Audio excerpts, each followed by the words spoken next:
Good evening. Would you stand with me for the invocation and pledge of allegiance, please? Rod? Yeah. Let us pray. Our Father, we thank you for a beautiful day. It's truly a blessing to hear nature waking up from winter. Lord Jesus, we ask you to protect those who are in harm's way, those who are called out at night to fix a water or sewer leak, those who are called out to extinguish a fire, and those who are called out to answer a distress call. Keep them safe, I pray, and keep them healthy. Tonight, I pray you watch over those on council making decisions and those in attendance. Please listen to their prayers. Bless them and keep them in your care. We ask these in Jesus' name. Amen. Amen. Councilman Mancuso, please. Sure. I pledge allegiance to the flag of the United States of America and to the republic for which it stands, one nation, under God, indivisible, with liberty and justice for all.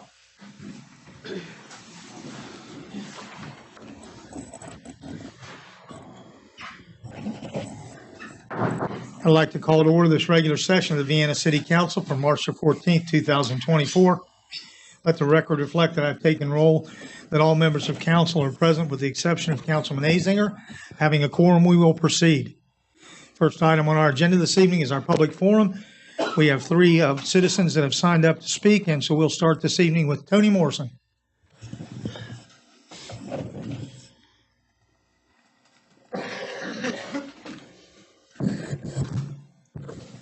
Good evening.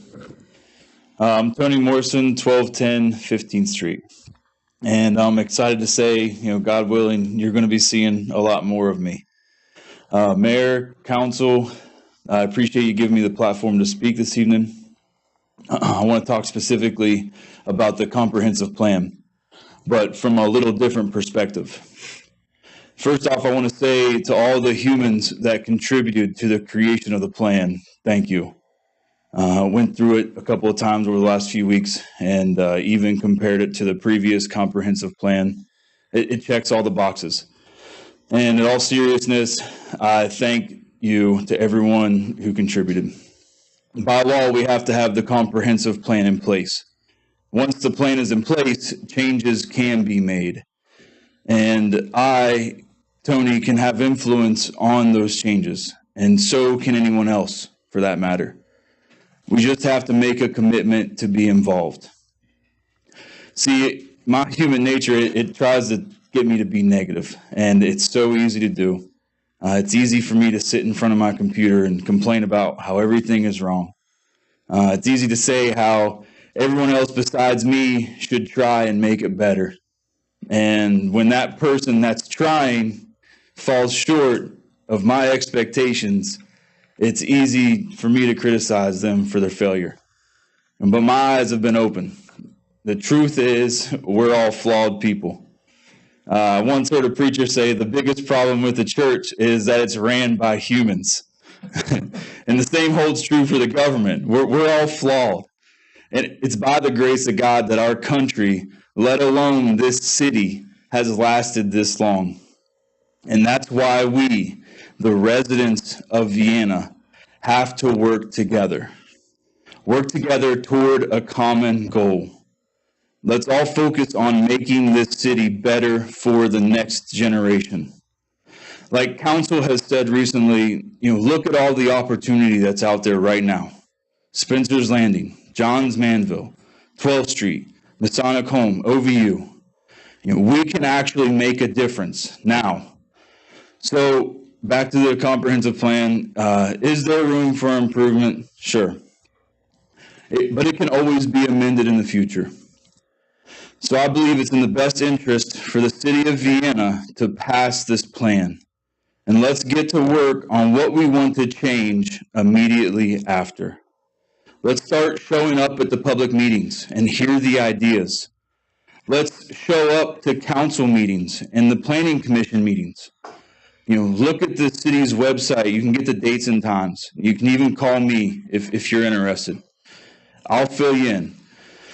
But I'm here today to let council and anyone else listening know that from this day forward, and as long as I'm able, I plan to dedicate myself to making this city better for my children.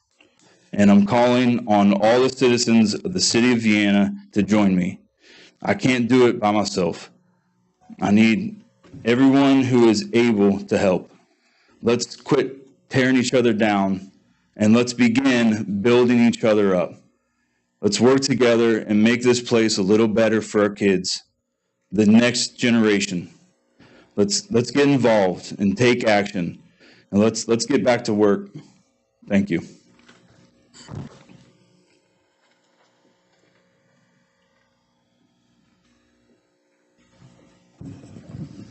Harry Dietzler.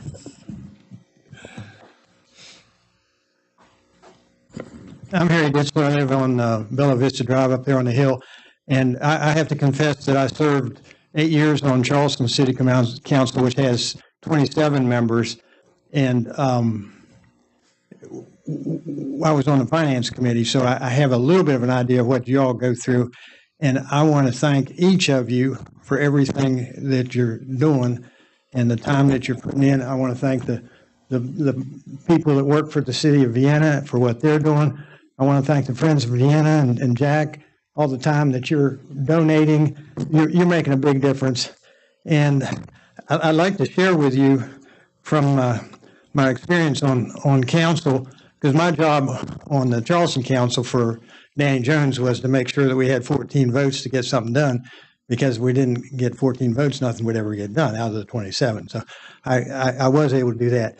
And what we understood as council members is that we're elected to represent and make decisions for the citizens. We can't take a poll for everything that has to be done. The citizens trust us. And if they want to get something done, they need to contact each individually and do that. And share what they are concerned about. Coming in here giving one-sided 5-minute dissertations isn't going to solve anything.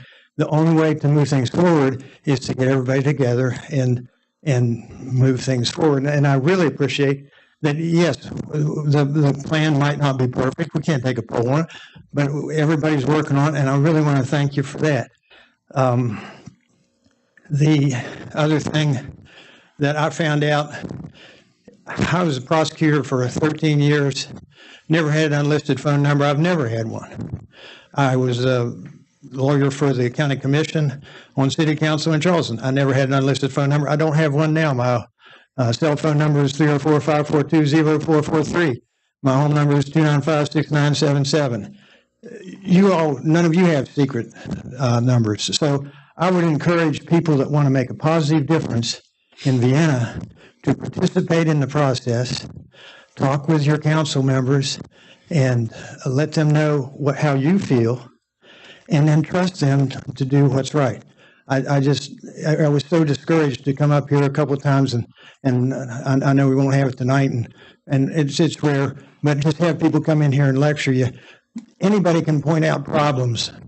When I was on council the second term around, we had a meeting before the whole term began, and the agreement was, if you have a problem and a solution, bring it before council.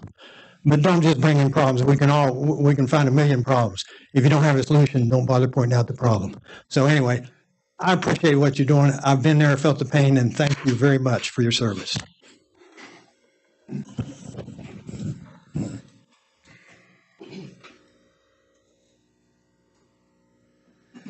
Kim Williams.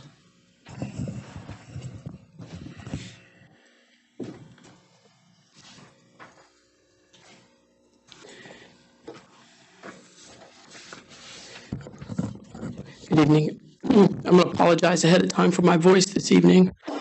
Doing the best I can here in allergy cold season. I want to talk about the comprehensive plan just for a few minutes here. The comprehensive plan starts with the Planning Commission. I think we've talked about that several different times, but it's codified in state code 8A3-1. One of my issues with the comprehensive plan, and we've talked about the fact that there was very little public input in it, but when I stopped and I thought about it, there was really no Planning Commission input in it. And I want to read to you from the State Code 8A31B, which says a comprehensive plan is a process through which citizen participation and thorough analysis are used to develop a set of strategies that establish and clarify and practically I'm having trouble reading from here. Practically as possible, the best and most appropriate future development of the area under the jurisdiction of the Planning Commission. Okay. A comprehensive plan guides the Planning Commission in the performance of its duties to help achieve sound planning.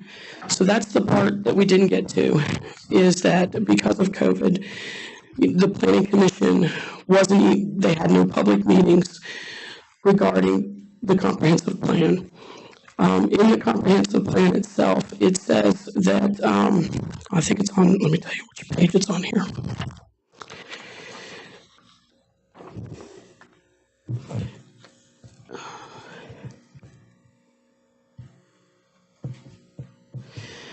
Okay, page 3 of the comprehensive plan says that work began in the latter half of 2019. The Planning Commission provided input during a work session in November of 2019. It's a coincidence that on another matter years ago, I had pulled the minutes from the Planning Commission in 2019.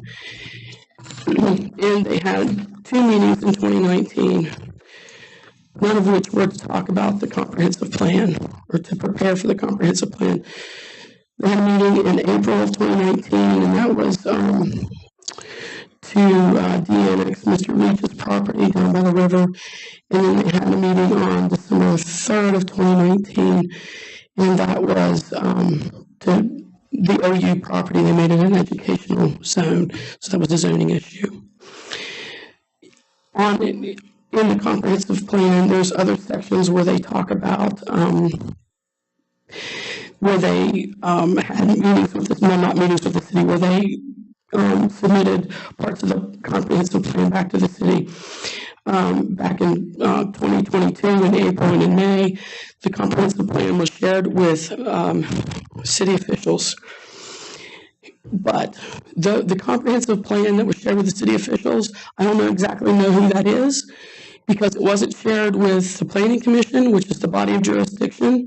And I guess I'm a city official, I'm elected, I didn't get a copy of it, and I don't know that anybody else on council got a copy of it either.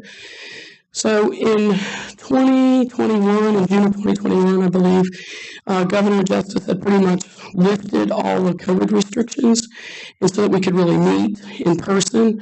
But no effort was ever made for the Planning Commission to work on the comprehensive plan and to have any public meetings. And so I don't feel that we have met the basic criteria of the statute, which requires public participation. And that's the main reason why I can't support the comprehensive plan as written. And I know that there were several amendments that council will suggest to the Planning Commission, and the Planning Commission will do their work and hopefully bring those amendments back to us. But the Planning Commission meets at most 4 times a year. And I think there's not been a big emphasis on the importance of the comprehensive plan.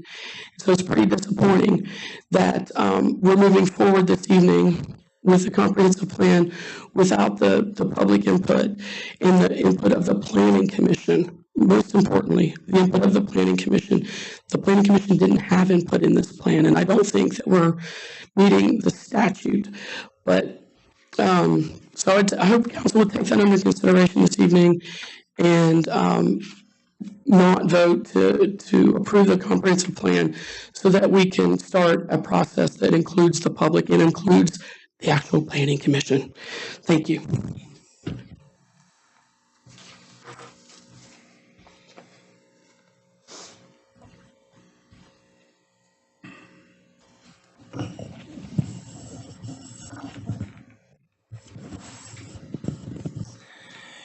The minutes from the special council meeting held on February the 29th, 2024 have been printed, posted, and circulated. Are there any corrections to the minutes? There are no objections, and the minutes will stand approved as posted. Before we get started this evening, we have Delegate Bob Fernbacher in the crowd with us this evening. Bob, if I speak as fast as they did on Saturday night, would you please let me know? I don't know how many of you all got to see the last day of the legislative session, but I mean, it was as fast as you can read, wasn't it, Bob? Yes, sir. Could you do it? No. Neither can I. Would have had to practice. All right. Yeah, we do have it. Mr. Leach is, yep. Mr. Leach, would you give us the report of the treasurer, please? Reconciliation funds for City of Vienna dated March 5th, 2024, been provided and reviewed. The accounts appear in order, and the city is financially sound. I note also, we're now, we've got a line item for our opioid settlement funds, and we thank the law firms that were involved in securing that just outcome for the City of Vienna. For all of you that don't know, Mr. Dietzler is associated with one of the firms that has led us through that whole process and continues to as well. So, Harry, thank you. I didn't want to do any name calling. Oh, yeah, we're good. Okay. All right, so the first item on our agenda this evening is the ordinance on second reading, amending Part 13, the Planning and Zoning Code, to include the comprehensive plan for the city of Vienna. Mr. Skogstad,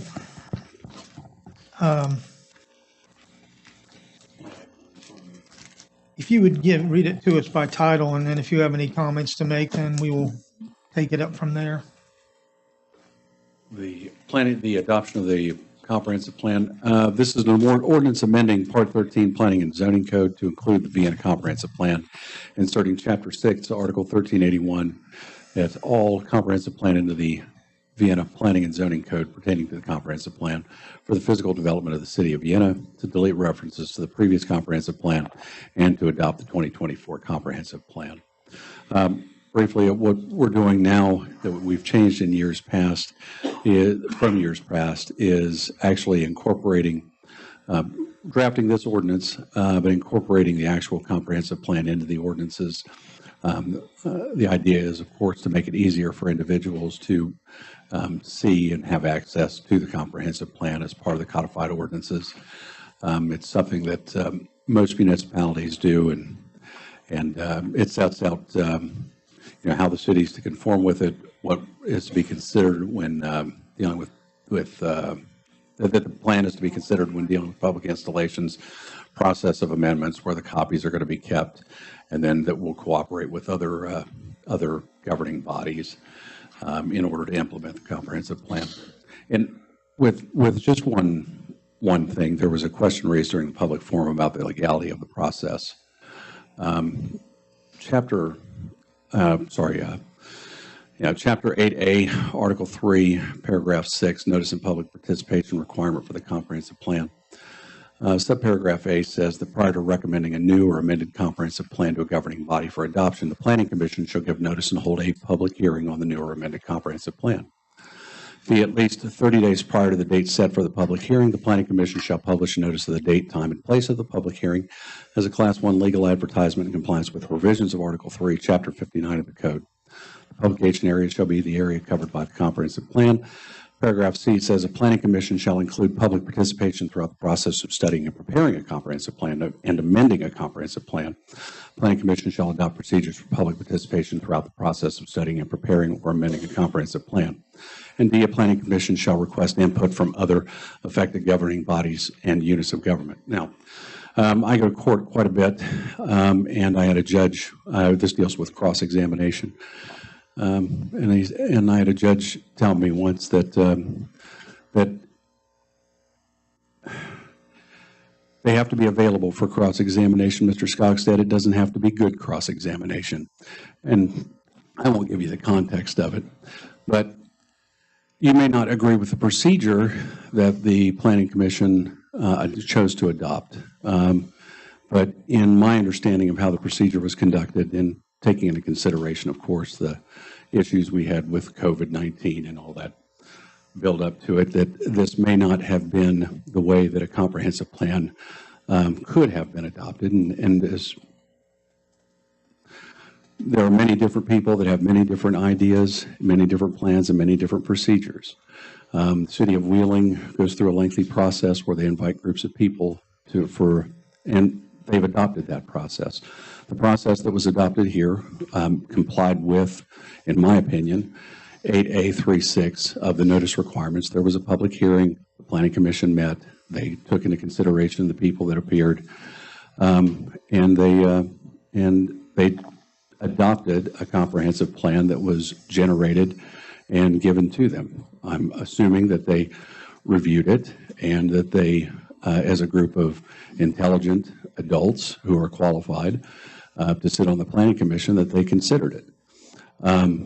Like I said, you may not agree with the process, but as far as the legalities of it, it's my opinion that the comprehensive plan in its form meets the requirements of the statute, and the public notice requirements are met. Now, if council wants to change how the Planning Commission conducts adopting future comprehensive plans, council can certainly do that. But at this point, we're left with the bare bones of the statute.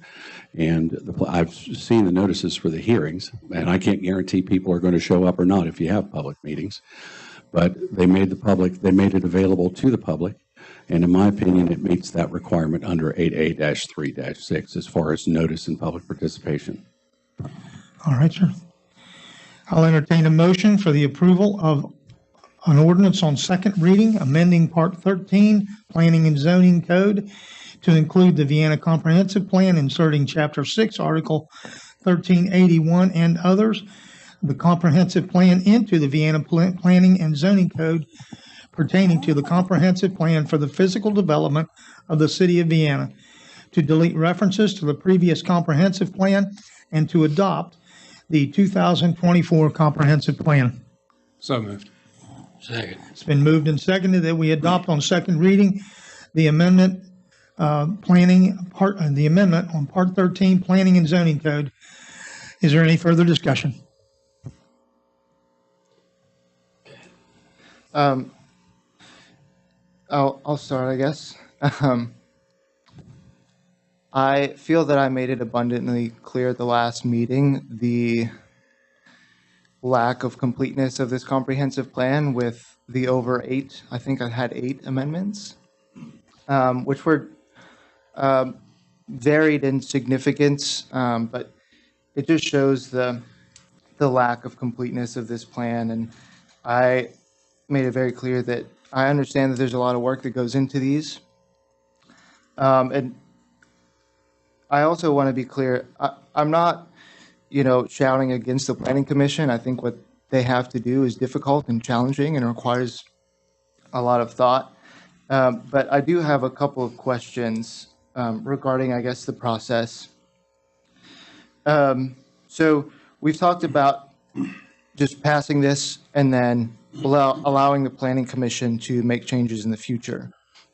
And Mr. Skog said, I wondered if you could clarify that process, because we're adopting this as an ordinance. Does that mean that should the comprehensive plan be adopted tonight and go back to the Planning Commission, for them to make changes, they would have to have another public hearing, Yes. have amendments put out on the floor, accept those amendments, make those changes, and then bring that back to council, and then I'm assuming council would then have to vote on it twice to accept all of those changes? Yeah, yes. If council tonight were to reject the comprehensive plan, either by voting it down or to make amendments to the comprehensive plan would then be returned to the Planning Commission, where the Planning Commission would have to make changes to the comprehensive plan. Or they could consider the amendments. It seems like you would be, that the commission would want to accept the suggestions of council. Otherwise, you're going to just keep rejecting a comprehensive plan and ad nauseum.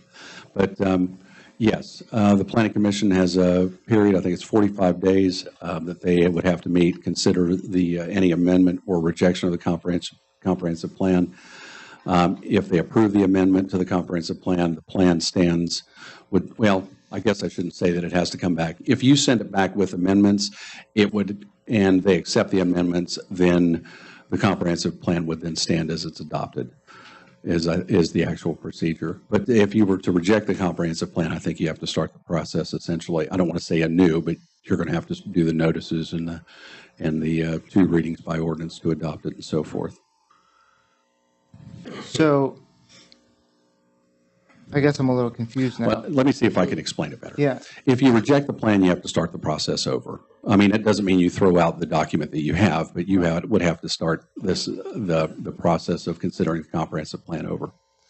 If council made amendments that adopted tonight to the comprehensive plan, then it would go back to the planning commission, who would then have to decide whether or not they're going to accept those amendments. And if they are accepted as part of the comprehensive plan, then you're done. And if they're not accepted, then you're going to have to start the process. You're going to have to start the process over. Okay, so Mr. Mancuso, if I might add to Russ, remember that the planning commission is an advisory body. yeah, All decisions would be made by council, so it would be our decision, okay? yeah, I guess that's where I was confused and a little bit not sure of the process there, because I had made several amendments at the last meeting under the assumption that if those amendments were accepted by us Yes. as council, we would send it back to the planning commission. Then they could choose to either accept or reject those. Correct. If they accepted them, then they would get changed and we would still have the comprehensive plan as it Correct. stood. So I guess I don't understand how those common sense amendments that I put forth were all voted against by the majority of council then, because essentially we would have given them direction, put them on notice to either accept or reject those changes, and then the comprehensive plan would have stood. So what you're saying now is if we accept the plan as it is, knowing that it's incomplete and knowing, as Mr. Morrison mentioned, there's a lot of room for improvement in this, what can we do to ensure that the planning commission makes any, they don't have to make any changes at that point? Well, actually, under 8A311, after the comprehensive plan is adopted by the governing body, the commission follows the comprehensive plan and makes updates to it every 10 years. Before the adoption of the plan by the body, all amendments to the plan have to be made by the planning commission and recommended to the governing body for adoption in accordance with the same procedure that we talked about. If you want an amendment, you request it in writing from the planning commission to prepare the amendment. The planning commission holds the public hearings. They have to do it within 120 days of receiving the written request from the governing body, and then they either have to act, reject, or amend the comprehensive plan. The planning commission has to decide what they're going to do with the amendment, and then once the comprehensive plan is sent back to the governing body with any of the amendments, then the governing body has to adopt, reject, or accept or adopt or reject or amend the comprehensive plan. Is that clear? I think so. The easy way to say it is you're going to send it back. And if you adopt it tonight, you send it back, and then council sends written recommendations. We'd like, for example, you have 8 amendments that you would like to have seen. Those can be formally suggested to the planning commission. They would hold the same type of meetings, the public meetings that they have. And then if they adopt or reject or whatever with those, then it's up to council to decide if they want to accept it or reject it or do what have you as far as the comprehensive plan goes. You will have a plan in place to work with, and then you can make amendments and changes to that plan if you want. And you could create a system or structure that you might like to have different types of public input into coming up with a comprehensive plan or the amendments to address the amendments. Okay, so essentially what you're saying is if we adopt this tonight, then I can essentially, as a private resident or as a council member, can go before the planning commission and say, hey, here's some changes to the comprehensive plan. It has to be the governing body. It says if a governing body wants an amendment, it may request in writing for the planning commission to prepare an amendment. The planning commission must hold a public hearing within 120 days after the written request by the governing body to the planning commission is received. Okay. Okay. Let me ask one question, clarification. Yeah. Also, though, the planning commission can recommend amendments to send back Yes. to council as well. Yes, they can. So it can either come from council or it can come from the planning commission. Yes, I that's have a correct. question about that timeline as well. When you say public hearing, you're referring to a class, whatever legal notice, Class 1. 30-day notice. Well, Class 1 legal notice is 1 week prior to the hearing, but there are different requirements Okay. for this, but But there has to be a legal notice Right. in a process of a Yes. public hearing. And then the planning commission then can send that back to the council for adoption or rejection or whatever. But if we would have went ahead and adopted the amendments, then we could skip all of that, right? Because it would just go back to the planning commission for their agreement. well, you could skip all of that, except if the issue is that, you want public input, then the public's not going to have input on the 8 amendments that you have beyond their council representatives. So you've already had public input on the adoption of the comprehensive plan. Then you've had 8 amendments to it. If you send it back, I mean, I suppose I guess there could be the public input for the public meeting to address the amendments. But my understanding of the issue was that some parts of council wanted more input than just one public meeting. Oh, I want more input. I'm trying to get to the solution the best, most efficient way. And it seems like that's Well, what we're talking about, something that's not very efficient. No, government's very rarely efficient.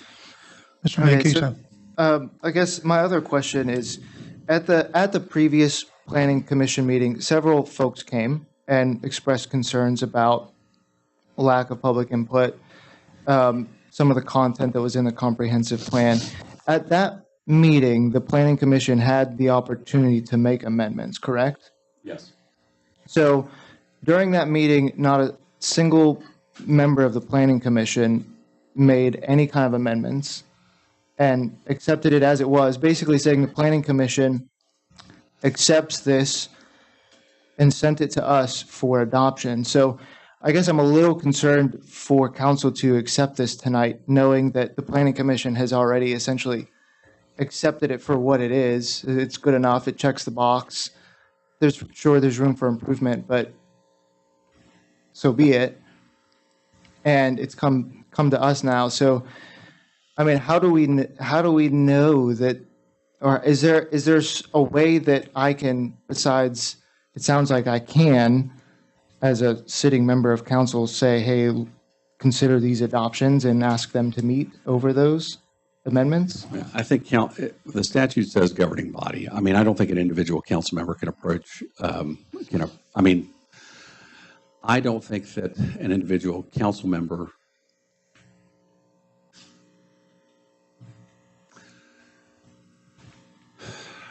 I think you would have, as a council member, under the scenario that you've posed, would have the same ability to ask the planning commission to make the amendments that you want, and it would be up to them to decide.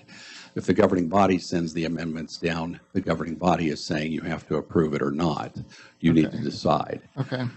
As an individual, going to the planning commission, they can listen to you, but there's not that same impetus to accept it or not. Right. Okay. Yeah. So, I mean, it's really hard for me to adopt something, knowing that it lacks in completeness, hoping that a planning commission will make amendments and changes to it. And I certainly do, but I also have to consider the last 5 years leading up to this. Since 2019, the Planning Commission, I think they even failed to meet as they were supposed to. And when they did, they didn't really even talk about the comprehensive plan when they had opportunities to. And then when they had the opportunity at the previous meeting to make amendments, there was none made. I do stand up here, or sit up here rather, as a representative of the public and the community, and I try to do what's best for the community. And I have to think about the next 10 years and young families and people moving here. And does this comprehensive plan serve them and meet the needs of planning the city for the next 10 years, I can't say that it does, and I cannot support adopting a comprehensive plan knowing full well that it is inadequate. Is there any further comments? I have a comment. Just to clarify what you said when you read the code, I don't dispute the fact that the meeting was held properly noticed and they had a public hearing. I attended, several people attended, and I even spoke. Several people in this room spoke. That's not what's at issue. It is an issue that there wasn't enough public comment, but I understand we checked the box as far as what we were supposed to do as far as notification.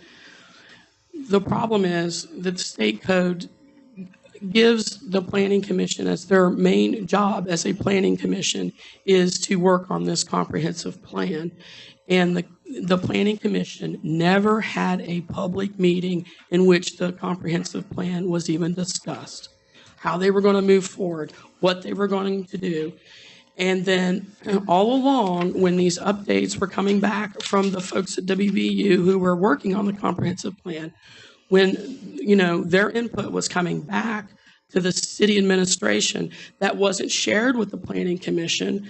The planning commission did not have public meetings, and just so everybody understands, the planning commission, just like other boards and commissions within the city, are they're under the Open Meetings Act. They're public meetings. Anybody in the public can attend. You don't even have to be a resident of Vienna, and you can attend. And that's very, very important. So when the planning commission doesn't have any meetings in which this is discussed, I don't see how we could legitimately say that we've met the statute. Law is up to interpretation, and I know that, and until it goes to somewhere else to be adjudicated, that's something different. But I just don't think just a common sense person could think that we met the criteria that the state code, because the planning commission never met to discuss this publicly. My understanding was that the Planning Commission agended the item, had a public hearing, and then voted to send the comprehensive plan to council for approval. Correct, and Okay. I'm not disputing that. All right. Well, I just want to make sure that I understand, because I don't want to give advice on the wrong facts. Okay. The difference, it sounds like we have different positions up here. I'm the attorney, and my job is just to make sure that we're in compliance with the law. In my review and understanding of how the procedure took place, it met the specific requirements of the law. I think, and if I'm understanding it correctly, what you're saying is the public hearing that was had was not satisfactory in your mind or interpretation. Not that it doesn't meet the law, but you think that there should have been more public hearings and that the public should have been involved in it more than just the minimum requirement under the statute. That's not what I'm saying. Okay, I just want to make sure I I'm going to be understand. clear. What I'm saying is the planning commission themselves did not meet in any public hearing to discuss and move the comprehensive plan forward. Whatever decision was made, and this was before I was on council, so I can't speak to that. Whatever decision was made, the comprehensive plan was put into the hands of the folks at WVU. They formulated the comprehensive plan, did all the analysis, et cetera. They sent back updates to the city administration. Those updates were never even forwarded to the planning commission. The planning commission didn't discuss in any public meetings anything about the comprehensive plan. We didn't get the comprehensive plan until the end of 2023. Okay, keep in mind, from 21 until 23, there was plenty of time. COVID restrictions were lifted where the planning commission could have involved the public. We could have had a public meeting, but that never happened. Okay, so then in 2024, at the beginning of the year, there was a properly noticed meeting. There was a proper public hearing, and everybody said whatever they wanted to say. And then the planning commission forward the recommendation onto council. And here's where we are now on the second reading of it. That's what I'm saying, that the planning commission was not involved in the comprehensive plan per the statute. All right, so let me clarify a couple things. I'm not really sure what the date was because of how the time frame was skewed because of COVID. But the planning commission was given a copy of the existing plan that we had and was put on notice that we had to review this thing because it's done every 10 years. The review that we got back from WVU with the changes that were made to the new plan were also given to the planning commission for review. And of all the council people that sit here, Mr. Mancuso spoke with Mr. Dougherty at WVU about concerns and questions he had. So Chris was involved in part of the process here. And, you know, when you give a document to a group of people and they review it and they don't make any changes to it, that doesn't mean it's wrong. They may not have had a suggestion of how to tweak it. I happen to agree with Mr. Morrison's comment tonight about, it is a functioning document. And it contains the latest housing study that we had done. It has the latest infrastructure and projections that we can make. And it deals with all of the other things that are in that are adapted by the Planning Commission through the zoning process. And so, is it perfect? No, it's not. But no document ever is. It's always subject to improvements as we go through, as things come up. And so, I personally agree with Mr. Skogstad. The Planning Commission did everything that was statutorily required. Noticed a meeting, had a public meeting. They voted it. We brought it to council. We had another public hearing in order to get the public input. And so the document that you have before you tonight was the document that was presented to the Planning Commission months ago. And so, for me, that document is ready to be voted on and enacted. And then if there are suggestions that come up, the Planning Commission can review them and bring them back as a suggestion to council. And then it will be council's decision of how to amend the document or leave it in its form as presented. So, but that's the way it has happened. And as far as I'm concerned, it is a good document. So I have a question about that. So basically what you're saying to me or to everyone this evening is that the Planning Commission, who has to meet, in open meetings, that they can conduct the business of something very important, the most important thing that they do, which is the comprehensive plan, that can just be conducted not publicly, but just in emails or telephone calls or whatever method, and I don't know what methods they used or didn't use to talk about, deliberate about how they wanted to move forward with the comprehensive plan, because there was nothing in the public about it. And I think that the residents, the citizens of Vienna deserve that. And what you're saying is that we conduct business not openly. First off, I never said that at all. Those are your words, not mine. Mm-hmm. I always try to keep myself an arm's length away from the commissions and the bodies that we have. That's the separation of government that we all need. And so it's not my job to influence the Planning Commission. I would like them.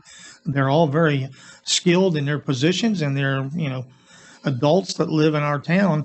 I want their opinion and I don't want to try to steer them. And so when I say that I gave it to them, I'll guarantee you that Craig Richards read the document front to back. Craig was an engineer and I just know he did it.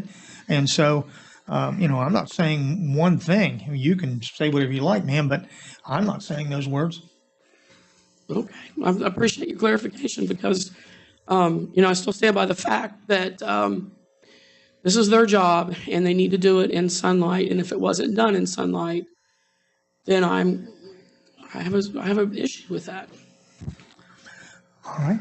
Are there any further comments? Yeah, I guess I just want to clarify something.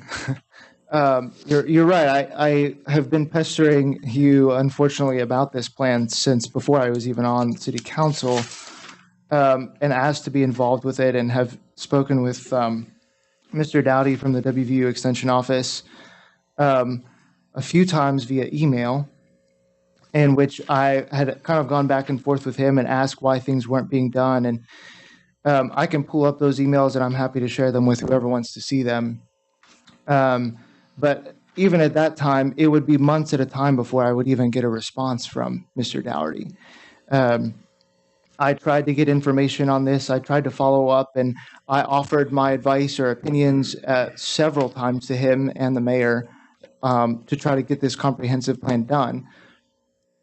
It should have been done in 2017 is the real fact of the matter. But we didn't start it until 2019, which is unfortunate. And COVID is also another unfortunate happenstance that occurred. So I just want to be very clear that, yes, I have been pushing for a comprehensive plan. We need a comprehensive plan. We need a direction. We need a thorough document that the residents of Vienna can hold the city accountable to. And I have expressed concerns throughout this whole process, since even before I was on city council, about how this was being handled. And I stand by that today. There are several concerns that I have with this comprehensive plan regarding public input, regarding, the several inaccuracies that are in here about, if I won't rehash the last council meeting. If you want to go watch that, you're welcome to. But again, I think that this is woefully inadequate, and I really hope that folks pay attention to how people are voting on this evening. Is there any further comments? Hearing none, then I'll call for the question. All those in favor on second reading of the ordinance amending Part 13, the Planning and Zoning Code, to include the Vienna Comprehensive Plan, inserting Chapter 6, Article 1381 and others, comprehensive plan into the Vienna Planning and Zoning Code pertaining to the comprehensive plan for the physical development of the city of Vienna, to delete references to the previous comprehensive plan, and to adopt the 2024 comprehensive plan. All those in favor, please signify by raising your right hand. All those opposed, motion carries 4-2. The next item on our agenda comes under new business, and that's a presentation on the economic impact study. I had a conversation with Senta Gowdy. She's the lady from WVUP that's in charge.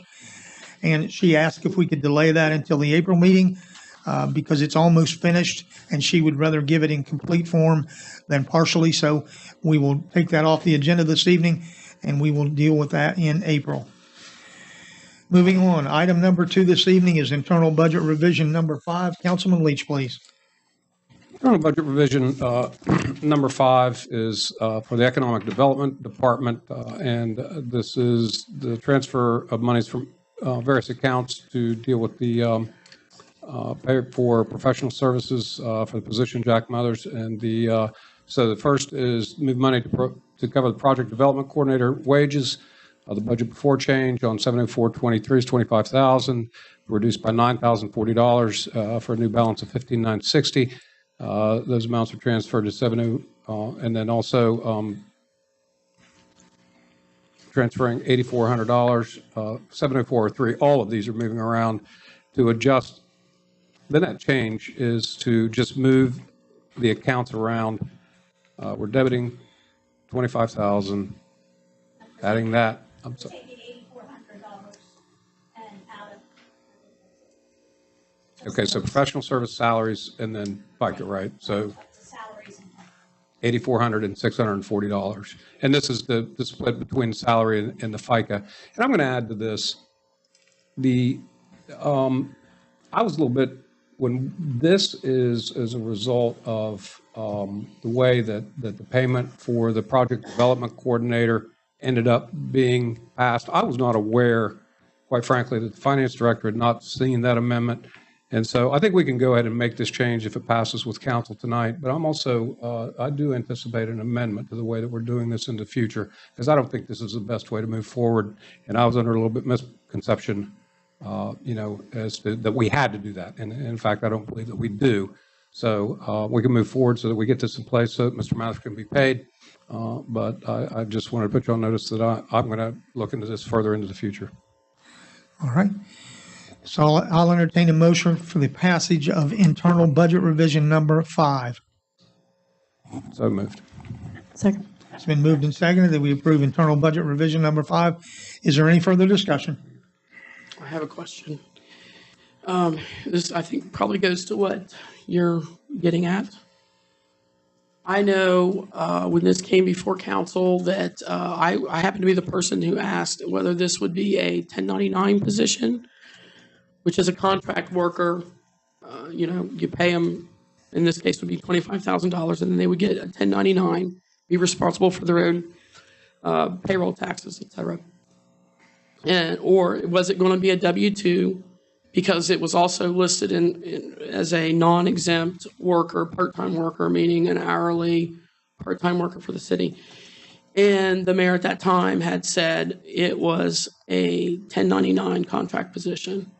So now I don't believe, and I didn't believe it at the time, but unfortunately I didn't have an opportunity to come back in because the question was called to ask the question. Because I don't believe that this meets the IRS's test for a contract worker, and that it has to be a W-2 position. And so my issue is that for whatever reason, we were misled because, we never followed any of the procedures that are in our any of the employment policies that the city has, and how this position was filled. And I think that sets a bad precedence. I can't say that word very well, but for our employees, because there's no job description. And when we asked about projects, we really, other than maybe what's happening down with the amphitheater, is the only kind of project that we're talking about that can be identified. There wasn't an explanation of how many hours this would be, the rate of pay, none, all those things. And we threw that all out the window.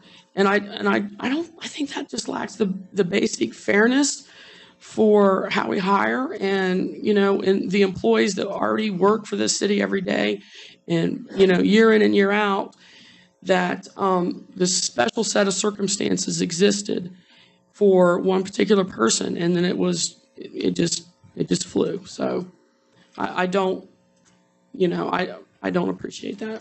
So I didn't support that when it came before council. And I'm not going to support this budget revision, for one thing, because now we've gone from $25,000 and we're increasing, more money because we have to pay the payroll taxes, et cetera. So I don't support that. I'll jump in and say, I don't have a problem with it. I'm fine with tabling this budget revision or even voting it down right now. And I want, you're offering a legal opinion that what you're talking about is the test for employment versus independent contractor. Mm-hmm. And you're offering a legal opinion with respect to what that is. So I would ask Mr. Skogstad, I think that we do need to evaluate this position. I think that the city would be better served if this was an independent contractor agreement, which was really what I intended from the beginning with Mr. Mathers. Statements like, we've been misled. Nobody's trying to mislead anybody.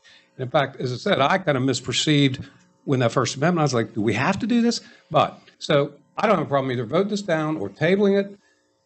Have Mr. Skogstad give us an opinion as to what the best format for this approved position for Mr. Mathers is, because I'm in favor of the 1099, and I think Mr. Mathers is fine in coming up with agreement that he just knows what to do. Because there's some restrictions on a W-2 position that I don't think are in line with what we've contemplated in this. So I'm not going to beat this, I suppose we'll just move to table it until we can get a determination, and then see if we're going to revisit the resolution that we passed that contained the language at the end of the resolution that kind of pigeonholed this into a W-2 employee, correct? Well, yeah. Excuse me. Sorry. It's been moved that we table this. Is there a second? Second. It's been moved and seconded that we table this issue to gather some more information. All those in favor of tabling this, please signify by raising your right hand. All those opposed? Okay, we've just tabled 4-2. All right. All right, so we go to item number 3 this evening, which is a discussion on the 2024-2025 general fund budget and coal severance fund budgets. Our finance director is with us here this evening. You all should have received a budget where all of the things that were brought up at the last council meeting have been factored in. As it stands right now, the budget is $149,740 over. And so if you would take us through the various scenarios that you have factored in, we can consider those, and then we'll ask questions as necessary. Okay, I think you all received the budget notes that I sent out. The budget's currently $149,740 in excess of revenues over expenses. Property taxes came in $78,026 over last year. The library funding calculated from the property taxes increased $13,786, making the library contribution $411,450. I reduced line item 519 by $31,200 based on the financing bid and timing. Reduced line item 54223, which is the professional service for the pool management contract. I reduced it $10,000 based on a bid submitted. Reduced line item 54015 by $7,000, which was correcting an error made when I brought forward the budget numbers. Reduced the fire department kitchen project by $20,000 based on the recommendation of the fire chief. Reduced line item 42305 by $17,300 due to a plan change. Moved $25,000 allocated in line item 70430 for the project development coordinator position to line item 70403. I reduced line item 70414 by $1,915 and placed that same amount in line item 70404. That did not create any additional money. I can leave the $25,000 in 70430, but because I reduced the transportation line item, the travel line item, it did not create an effect, a monetary effect on the budget. Does anybody have any questions about the changes I made?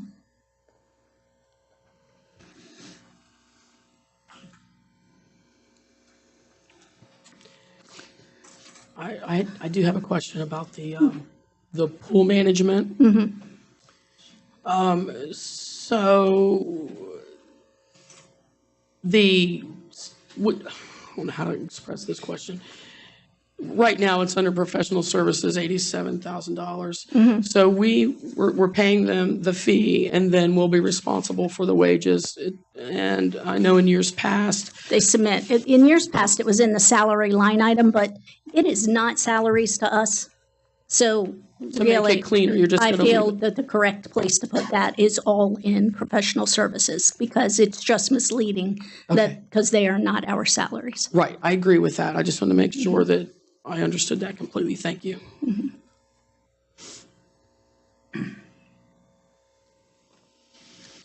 All right. Other questions? All right, Amy? Sorry, I was trying to pull up something really quick. I just had one quick question for you. Under the VRIA, there's still capital outlay equipment, $20,000. And I thought at the last meeting, I know I wasn't present, but I listened to it, that there was no money being allocated for the VRIA. There's no contribution being allocated to VRIA. That is a request for them to redo the batting cage over in the park. So we are not making a contribution to VRIA. Okay. That is for a project that our Parks Department will do that will basically be for the rec programs. Okay, great. Yeah, that was my question. Thanks. All right. I have another question. I asked Jack about this, and I just haven't heard back. I don't think I know the answer to it. The $75,000 for the city, the plantings, can we get a better breakdown of that? Because I noticed, Scott's had put forth a bid, and I know it's for right now, this budget, not next budget, but, it was around $26,000 for that. So I'm trying to see how we get from $26,000 to $75,000, because there's something in between. I can give you a detail on that. Okay. I mean, I can't give it to you off the top of my head, but I can provide you with the detail of that.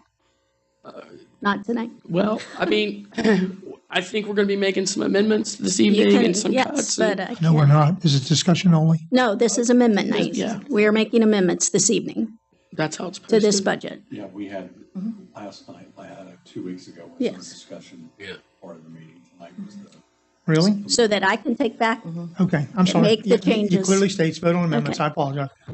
You're correct. I can tell you we pay $299 for watering. And that just adds up over the season. Now, what that adds up to, I can't tell you off the top of my head. Okay, I think that's where a lot of the confusion lies, because I know that when I asked him about that, and he did mention that, watering was like $30,000 or something. And that, I've attended, before I was even on council, I attended budget meetings, and I never recall that watering being discussed as part of the basket, the plantings and all that. In my mind, I thought the plantings were, $26,000, and I think that's The very plantings are $26,000. right. But to keep those plants alive, you have to Yes, water if them, you're and so that's an going- additional As cost. I always say, if you're going to put them out there, you need to keep them alive. And what I'm saying is that's new, and that's why I wanted some clarification, because I didn't realize that. It's not new, but it's always been done. You're but- correct. No, it's not new. It's new to me in my understanding, because I thought that, when the bid was out, that included everything. But what you're saying is, no, there's an additional fee for the water. Okay. So Yes. Which is included in the bid. So I guess I should have put the $299 on the bid recommendation. Now I'm totally confused. When we put the bid out, we asked them for a price per watering. Okay. But we don't know how many times they're going to go water, because we don't know if it's going to be a wet season or a dry season. Well, sure. I am not an expert on the flowers on Grand Central. But I'm not either, but so when the bid is put out, how do we get the bid part for the watering? How do we know how much that's going to cost?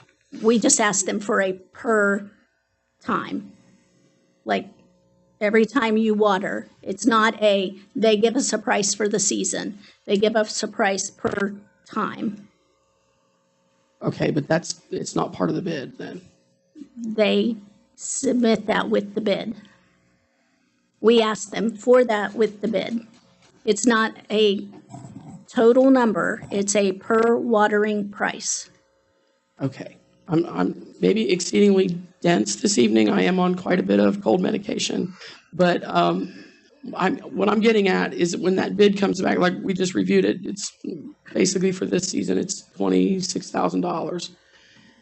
That does not, I'm not seeing where that water is No, going. that's not included in the $26,000. Right. But they do spell out how much per time the watering is going to be So is it- in that bid. Maybe I can help.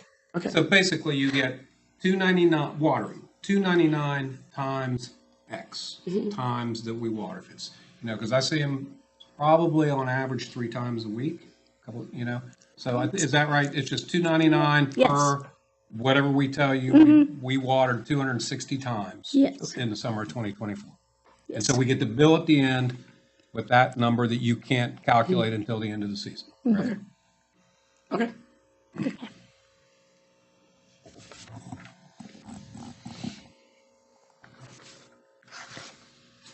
Keep right on going. Help yourself. It's not a question. Are we ready to start talking Sure. about Yeah. how we want to move forward on things? I would, okay. I think prioritizing our starting wage is, for me, more important than changing the longevity. So I would like to see us leave longevity at 35 cents and get the starting wage competitive again with our area. And, Parkersburg is right around that same price if we will raise ours. So I would be in favor of doing the $2 an hour raise across the board. Not counting the police department, we've already talked about that. So if I want to officially make a motion, can I do that? To amend that, I would like to leave longevity at 35 cents and do a $2 an hour raise across the board to raise the starting wage. All right, so clarification. Yeah. It's 35 cents plus $1.65, $1.65, yeah. which totals to $2. Yes. Okay. All right? Or, I mean, or if you meant $2 plus 35 cents, I think you just need to spell it out, which direction you were She's saying. wanting. Yeah, no, I plus think, 160. yeah, 165, yeah. And is this for full-time and or part-time or both? Full and part-time? I think it should be for both. I mean, we still have, I can tell you the number that I calculated was for full-time employees. So it would be slightly different than the number that I have shown you on the spreadsheet. But not that that can't be accounted for, but it will change. I am fine with having it for everybody, full-time and part-time. Amy, excuse me, Finance Director, we only have one part-time person, right? No, we have dispatchers in the police department. Oh, We have crossing guards. We do have okay, more part-time. all right.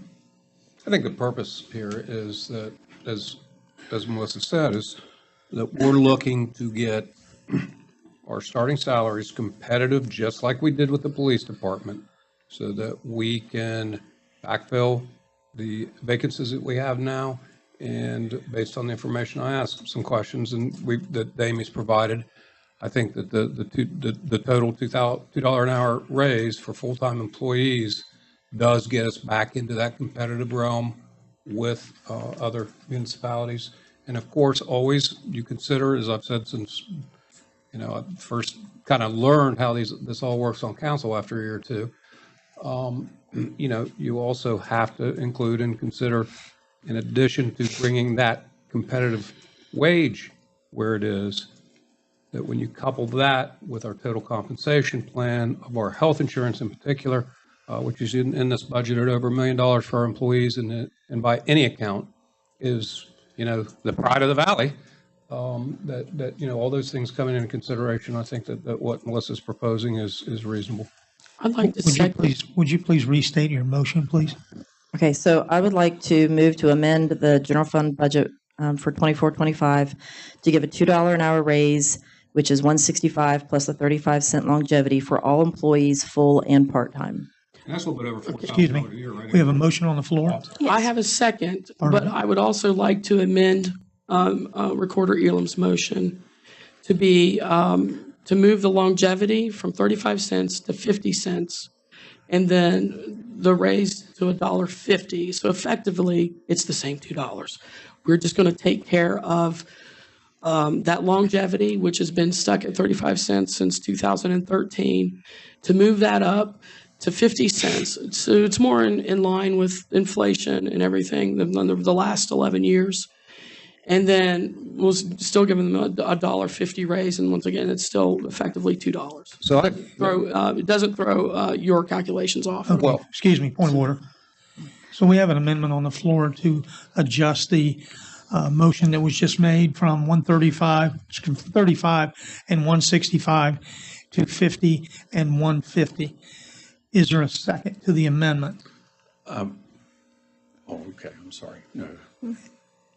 Yeah, I'll go ahead and second. All right, so it's been moved and seconded that we have an amendment to this motion. Is there further discussion? Mr. Leach, if you please. Yeah, I came in and talked to Amy today. Mr. Azinger just kind of popped out with this 50 cents, and I was like, so I went to the finance director and I said, can you explain how this really does affect things? And, as compared to a raise versus, the longevity, and same thing. What does this look like compared to, communities around us? And so can you share with us how, if in fact we adopted Ms. Williams' amendment, what that looks like from a finance standpoint? So I gathered a little bit of information just so I, could educate myself. Parkersburg hasn't had a longevity since 2011. They give what they call a retention payment of 50 cents an hour after 10 years of employment. After 15 years of employment, you get an additional 50 cents. And after 20 years of employment, you get another additional 50 cents to come up to, after 20 years, you've received an additional $1.50 in hourly compensation. The state of West Virginia gives $60 per year per your year of service. So the first year, you would get $60 as your longevity. Year 2, you would get 2 times $60. So year 2, you would be getting $120. So obviously, right after 10 years, you will have built up to where you're getting $600 a year. At 35 cents, we're giving $728 a year without any other input from council. Just informational purposes. So how do you see in terms of that longevity increase versus the initial proposal that Melissa made is looking forward for city's finances? I mean, I don't, my opinion, and obviously I'm generally conservative, but we have to know that our revenues are going to increase at the same rate. And when you take that out of your hands, it makes it more difficult to adjust because it is definitely hard to take away once you've given it. And so if somebody could do a crystal ball and say 10 years from now, after, you know, everybody's received an additional $5 an hour and our revenues have, you know, kept up that same pace, I would say that's a great idea. But Okay, so I have a question. sure. If I'm reading this correctly, it's going to, if we change the longevity from 35 cents to 50 cents, it's effectively going to increase the budget by almost $25,000. Okay. Right, over and above the 35 cents that we're already giving. Yeah. Yeah. Right. So, I think we're in a time right now with historically low unemployment, and it's really, Mr. Metz is here this evening, and he has impressed upon the council and also the utility board how his department can't find employees, okay, and he's down by 4 people, retirements are pending. Yes. So I think that we have to do something that's kind of aggressive in order to try to attract people to come to work for the city of Vienna. And I have to compliment you because you are very conservative, and I really appreciate that because I'm conservative when it comes to money too, although it probably doesn't sound like it's that I'm making the suggestion tonight. But I bring Mr. Metz up because he has told us that, you know, we're in a situation at the utility board that if we lose one more person who has the certifications that the state requires for us to be able to maintain our own water and sewer system, then we will have no other choice but to privatize that in something like, you know, American Water, which that would really increase the rate payers, what they have to pay. So I think going from 35 cents to 50 cents kind of helps that. Impact being $25,000 above what we would generally do with the 35 cents. And meanwhile, you know, inflation does happen. So, you know, all that 1% sales tax that we get in, it's gone up, and it hopefully will continue to go up.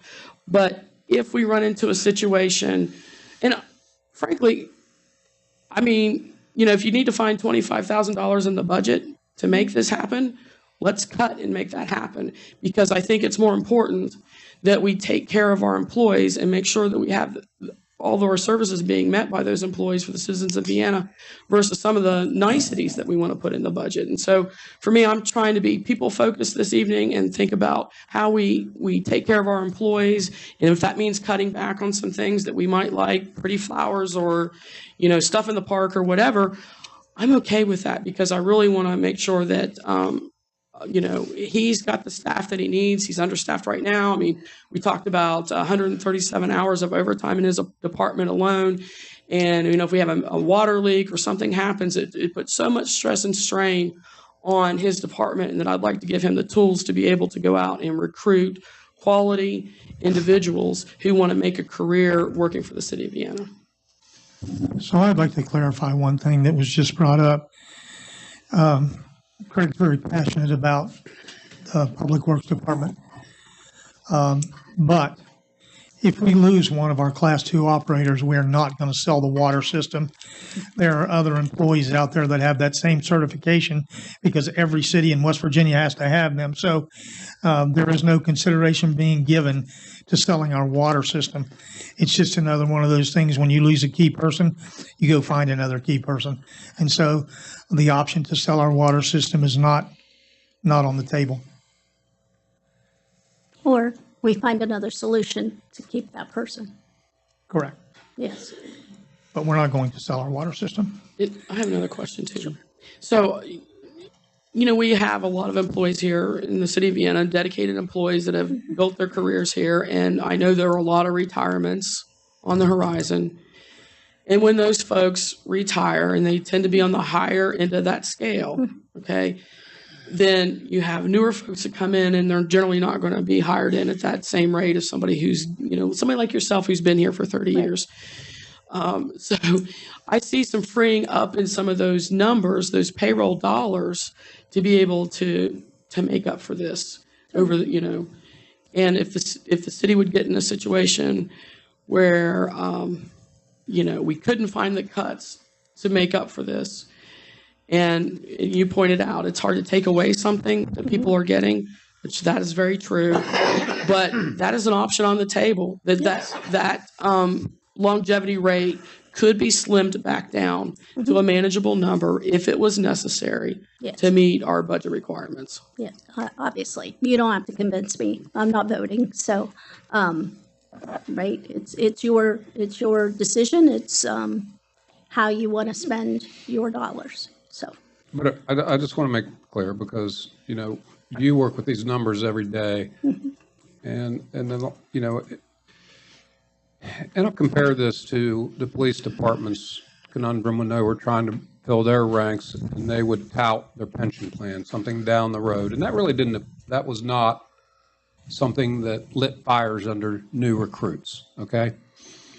The same thing kind of with the longevity of 35 to 50 cents versus the pay raise. And so with pay raise we're talking about, that's how much? Over $4,000 a year per employee in the city? For the $2, it's $4,160 Which is per employee. a significant raise. I mean, by anyone's standards. It's not insignificant. Right. Yeah. And again, I'm going to mention it because I've defended it ever since I've been here, that we also have to consider, and particularly for our longer term employees, I think that our goal here, is directed toward new hires, right? That we need to bring new blood into the city as we have an aging workforce. And that's our focus. And the focus there is going to be more on, well, what's my starting pay?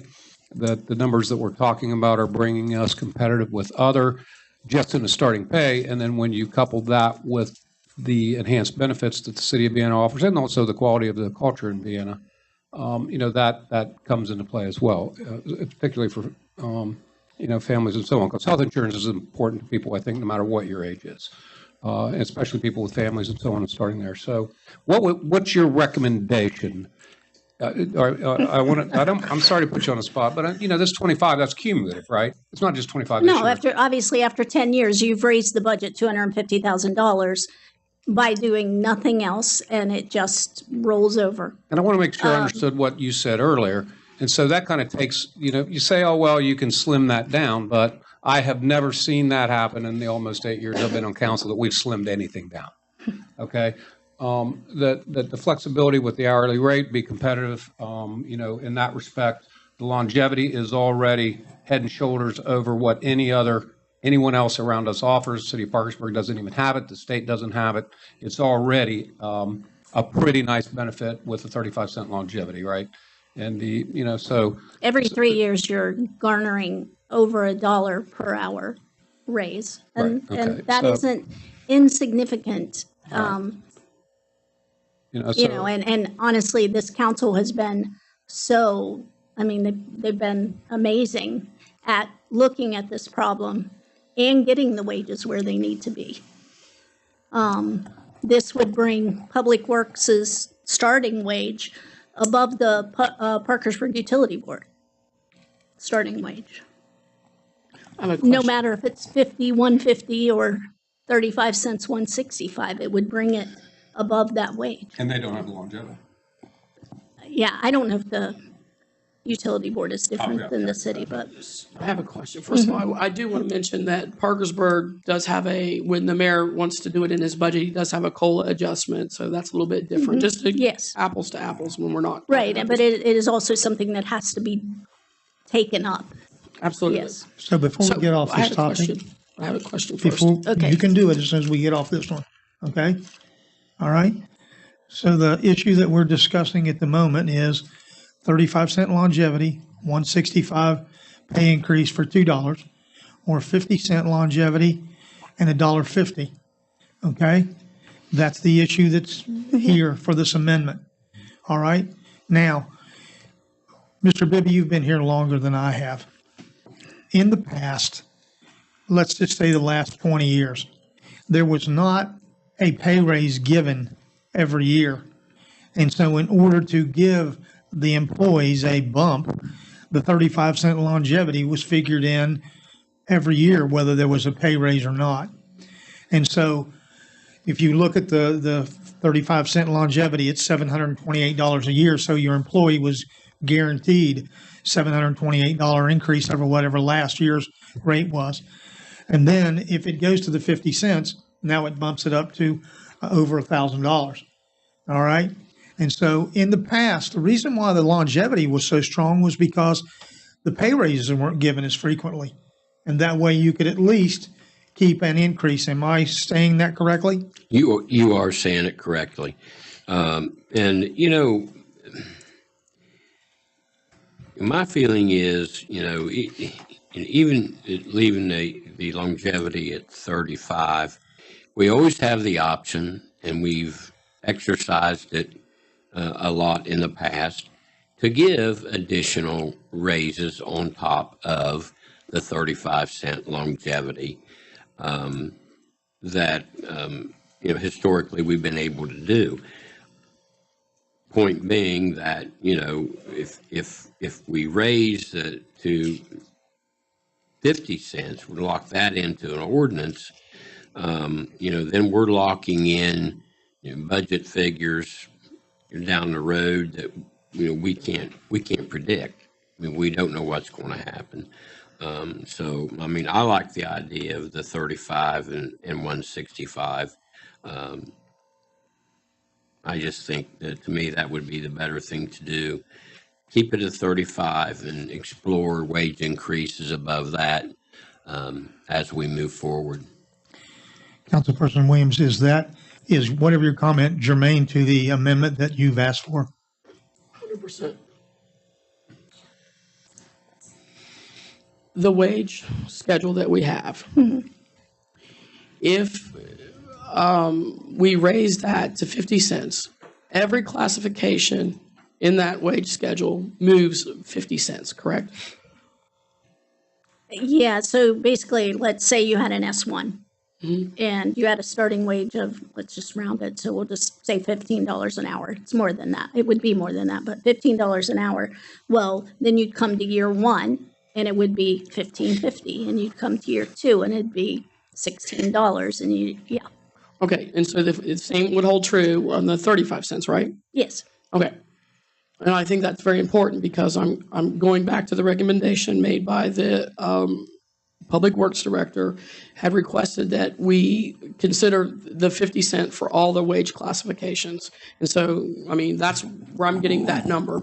Yeah, he requested in a slightly different way. No, I understand. Okay. But I know for me, I when you review the history of how we've, you know, given raises over the last couple of years, at least since I've been on council, we've done that. And I think that that is in response to the fact that they're just underpaid, okay? And then the factors of inflation and unemployment and stuff that just make it a harder job market, and we have to be more competitive.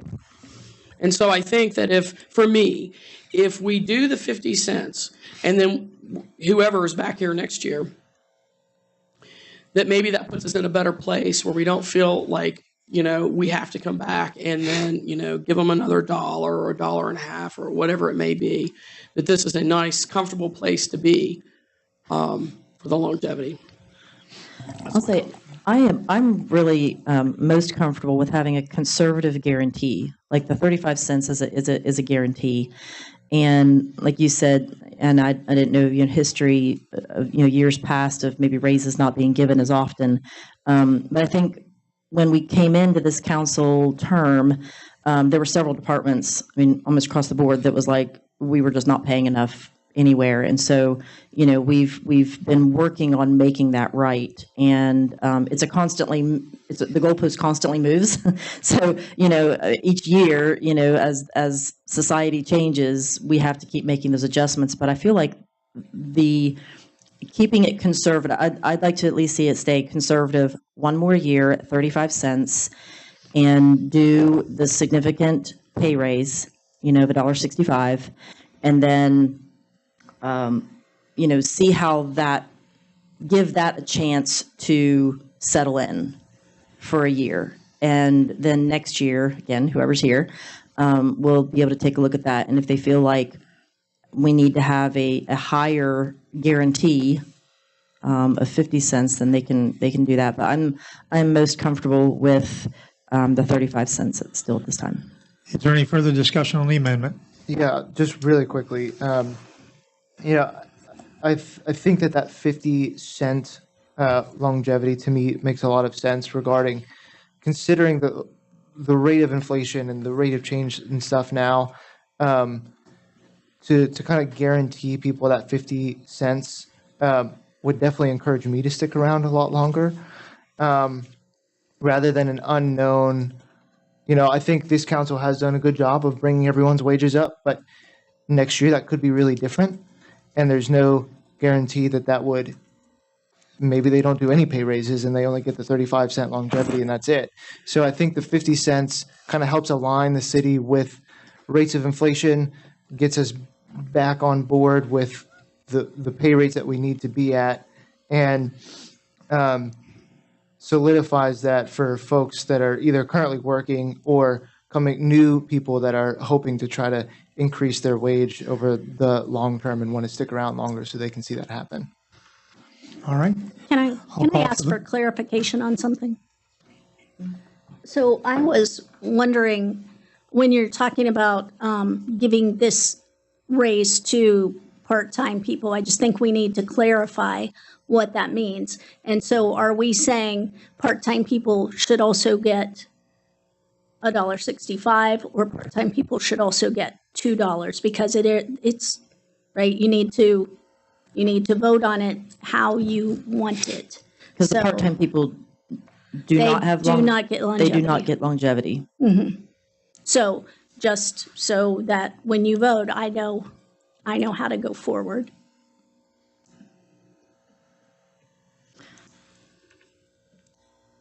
How many And I part-time don't- people do we have? I don't know the number. 10? Probably more. How many dispatchers do you have, Chief? Yeah, we probably, maybe, let's go with like 12. So you have Let's go with 12. 4 crossing guards, 6. Yeah, so that would be an addition, but we Mm-hmm. Yeah, Okay. and then, yeah, and then a few others. So let's say, 12-ish. As it stands right now, if we do not go with the way Melissa has laid her amendment out, or Kim's amendment is laid out, we'll have to do it again, because the $2 pay raise is a total compensation. And if you're going to do it as $2 Right. for Okay. part-timers, it's not $1.65. Right, so I just want you guys to make sure that is clarified before we leave here tonight. Okay. Okay, so we'll have to clarify that in a minute. All Okay. right. So the amendment that we have on the table right now is to change the the 35-cent longevity to 50 cents longevity, and the pay raise from $1.65 to $1.50. All right?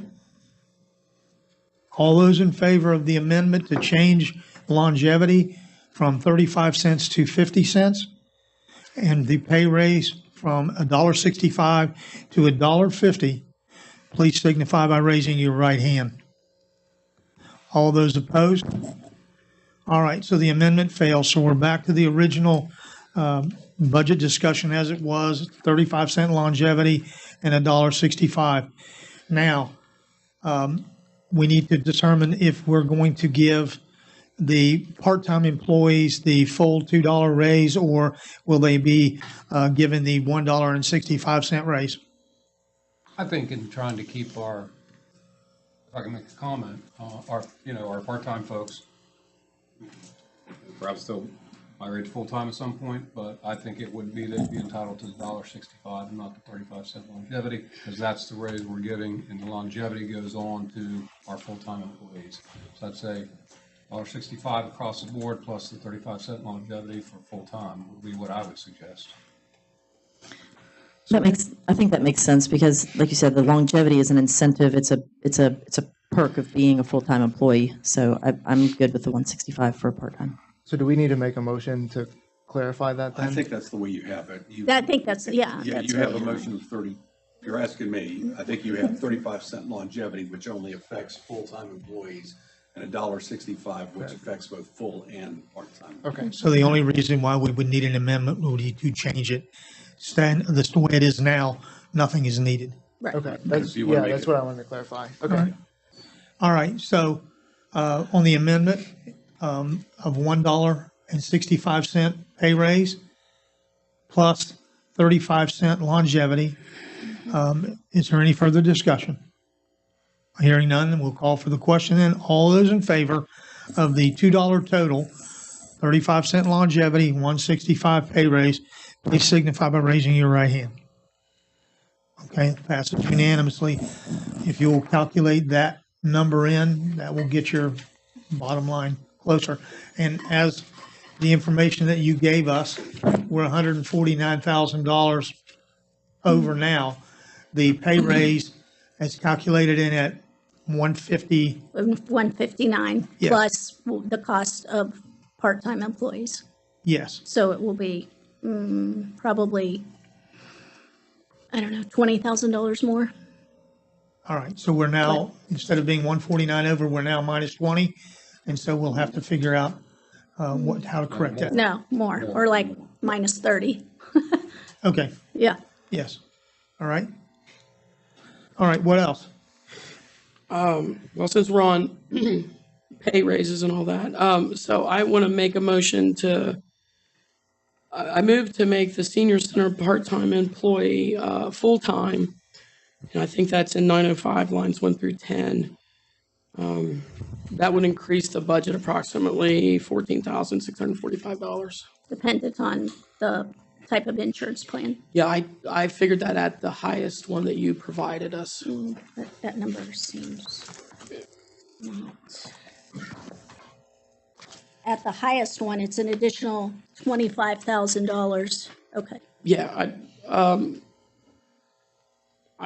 I mean, my math may be wrong, and we can figure that out, but, because that part-time employee is already figured into. Yeah, but she's not figured in for health insurance. No, I understand, and maybe I'm misreading what you're saying in this, column that you provided, but. Yeah, so the total cost. Yeah. Would be for two people on the health insurance policy, would be $35,757. Okay, And and they are currently in at 21. You're correct. No, it doesn't seem right, does it? Nope, I think it's right. An additional 35. okay, not an additional, An additional 35,000. okay. I've done the math. Oh, I know, I've done the math there. It's an additional 35. Okay. Yeah. To make full-time and then a health insurance policy that's going to cost 25,000. okay. So we have a motion to increase the part-time employee in the senior center to a full-time employee. Is there a second? I'll second. It's been moved and seconded that we increase the part-time employee in the senior center to a full-time position. Is there any discussion? Well, I would just say that I do frequent the senior center. There's a lot of great things going on at the senior center. more things can happen at the senior center. And it's just, we're past the COVID point when we were under a lot more restrictions at the senior center than they are now. And this is just a needed position. So I support it. So this is one of the positions that I supervise, and I am not in favor of this. The senior center is only open 26 hours a week. And to take a part-time employee from 26 hours to 40 hours when the senior center is not open, the gym side where all the, Zumba classes and all that are open more hours, but the actual senior center, which is what this job is oversight, to go from 26 to 40 when it's only open 26 hours, I don't believe is a good increase for the city. I think a lot of seniors are going to be very disappointed to hear that. The hours are what they are. No, I 9 to 3 understand. Monday through Thursday, and then the evening on Friday. I don't know. I do go to the senior center. I talk to a lot of seniors, and I'm telling you, that's going to be a very bit disappointing thing. Is there any further discussion? Yeah, just because the senior center is open for 26 hours, I mean, there's a lot of work that goes into planning and prep and being available and helping and assisting with the senior center. And as the comprehensive plan that we have officially adopted, I suppose, shows the statistics of our aging population, I think that this makes sense. I mean, we need someone there to be able to be available full time to create more events and help more people get involved in our community. I think it's a great idea. So are we looking at having the senior center open more hours? Is that what this is doing? Are we opening the senior center for a longer amount of time? No. I mean, if we're making it a full-time position, is the senior center open for 40 hours a week then? Is that what we're proposing? I'm not proposing that the senior center be open more, but I think if you have an employee there, that opens up opportunity to provide more services for the senior center. And I think that the seniors are asking for that. I mean, for example, they've increased pickleball. That's a big thing there. There's just lots of things going on. And as Mr. Mancuso just mentioned, we have an aging population. So we have more seniors that want to take advantage of that senior center, but we're limiting ourselves by hours and by staffing. So this can alleviate some of that. I don't see a change if we're not changing the hours, I'm not sure why we would need to change the staffing. I think we can change the hours if we choose to, just like you want to change the hours on, the pool to make it more accessible to more people. That's what I would like to see happen at the senior center, but you can't under the circumstances that are now. You have to consider, too, that in addition to the increase, the 40-hour time frame, we're also bringing this employee into the full benefit package. So it's an additional $35,000 increase that's being contributed to the senior center. I've really not heard, I believe that our senior center is managed and with a highly paid director. And I haven't seen where it's been demonstrated that that's the highest best use of $35,000 toward services to the senior center. I believe that the senior center is participated in. I've not had, seniors complain to me that they feel like that they're underserved there. And again, I'm with Melissa and the mayor. If in fact it's demonstrated that we need to open the senior center more hours, which I'm not sure would the demand be there. But I think I'd have to hear more that there is that demand or that need, not just that there's a request that's going to cost us $35,000 more, and that's the highest best use if we were going to put $35,000 more toward the senior center. Is that something that is something that can come forward again at a later point? This is our budget conversation, so if at some point the senior center It would require a staff budget review after this process. Yeah, if they would want to come together, if they wanted to have a proposal of increasing, I think I would need to see the actual justification for the increase in the position. I would want to see, here are the hours we would be talking about. Here are the additional programming. Here's the feedback from the seniors in that regard. Because I'm not necessarily opposed to the senior center being open full time. There's just no plan. There's nothing that we can look at and review and see the justification for that. So I don't want to create the position and then fill the time. I would rather have the plan come forward and adopt the whole plan all at once of the position increasing and the programming increasing at the same time. I would rather see those happen at the same time. I understand that. And once again, I welcome, you should go to the senior center and talk to the seniors. They would really like this. And somebody had sent me an email, a text with, supporting this. And so, I don't know how many times you've been to the senior center. I don't know how many times Mr. Leach has been to the senior center, but I go to the senior. I'm a senior. It's hard for me to put my mind around that, but I'm not a senior, so I don't go. That's why I don't frequent there. And I think what they do there is great, and I enjoy it. I know my mother enjoys it, and I talk to a lot of seniors who enjoy it, and we can expand those services for really not very much money. And in the big scope of things, and budgets are about priorities, but, we're going to prioritize some other things.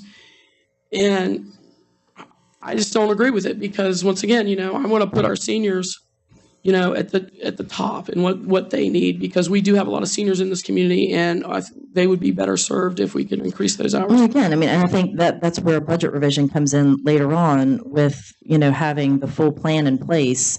But I think we can pass the budget as we have it now, as leaving it as a part-time position, and then have a full presentation, a full, proposition of how that service can expand. Then I see where you're going with that. And so then, I think we need to get that on the agenda pretty quickly then, so we can get that moving in the right direction, because I don't, if you don't want to do it this evening, and then we have to trust that we're going to do a budget revision down the road, let's formulate a plan and make that happen and put that to action and have a timeline for it. Do they already have a plan in place?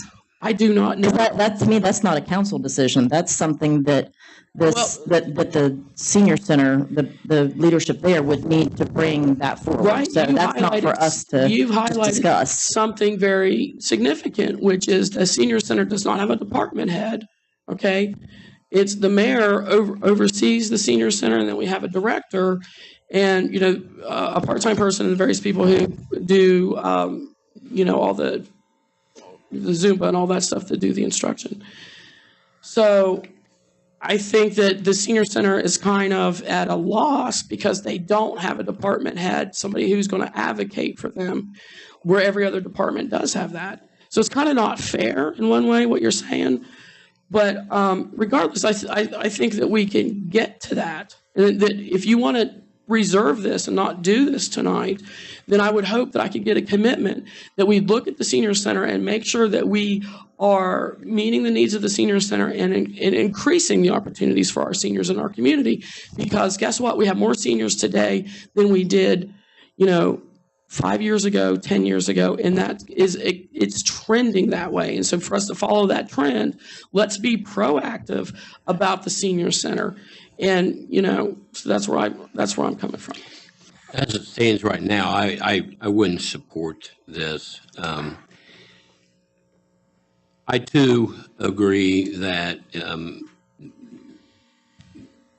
I'm not sure how this request down, whether it came written, whether it came verbal or whatever, but I would have to see a presentation and or a plan and proposed job descriptions prior to taking any action on this. But right now I don't go to the Senior Citizens Center. Maybe I should, but I do talk to people up there, and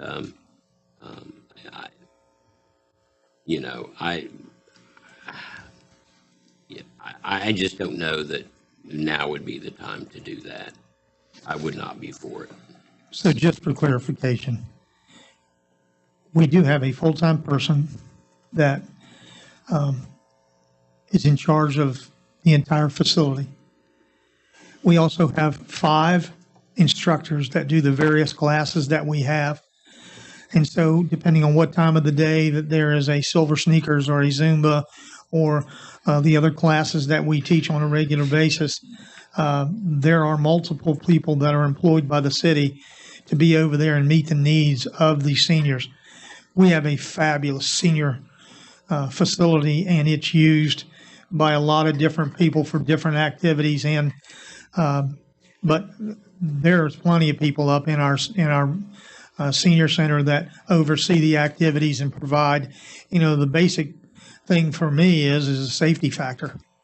When you get older, things happen, and so we have to have someone there at all times to make sure that if some emergency happens, that we're prepared to respond. And so, that's the thing. And we've got one part-time, one full-time, and 5 instructors. The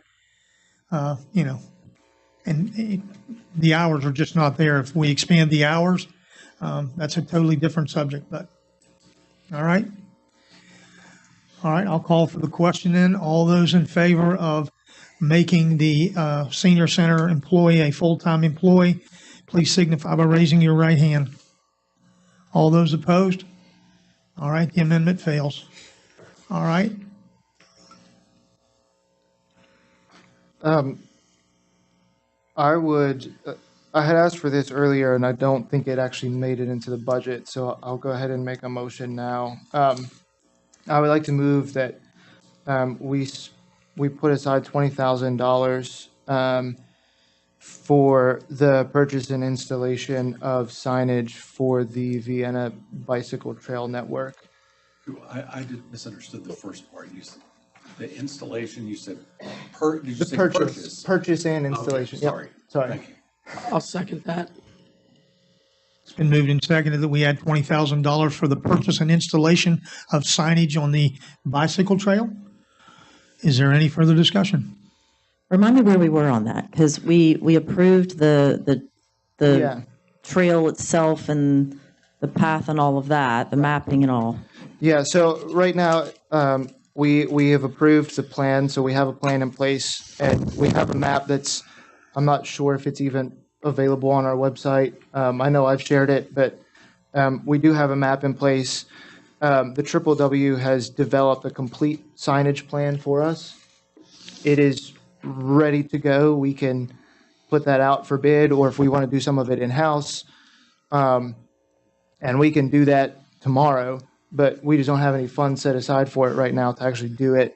So that's why I'm asking for it for this next budget year, because I really think it'd be a great opportunity in the summer of this summer to get that implemented and have actual signage so people can kind of find their way around. Is there any further discussion? I apologize. I think I missed that. I put the 35,000 in for the other item, but Yeah, somehow missed that. that's okay.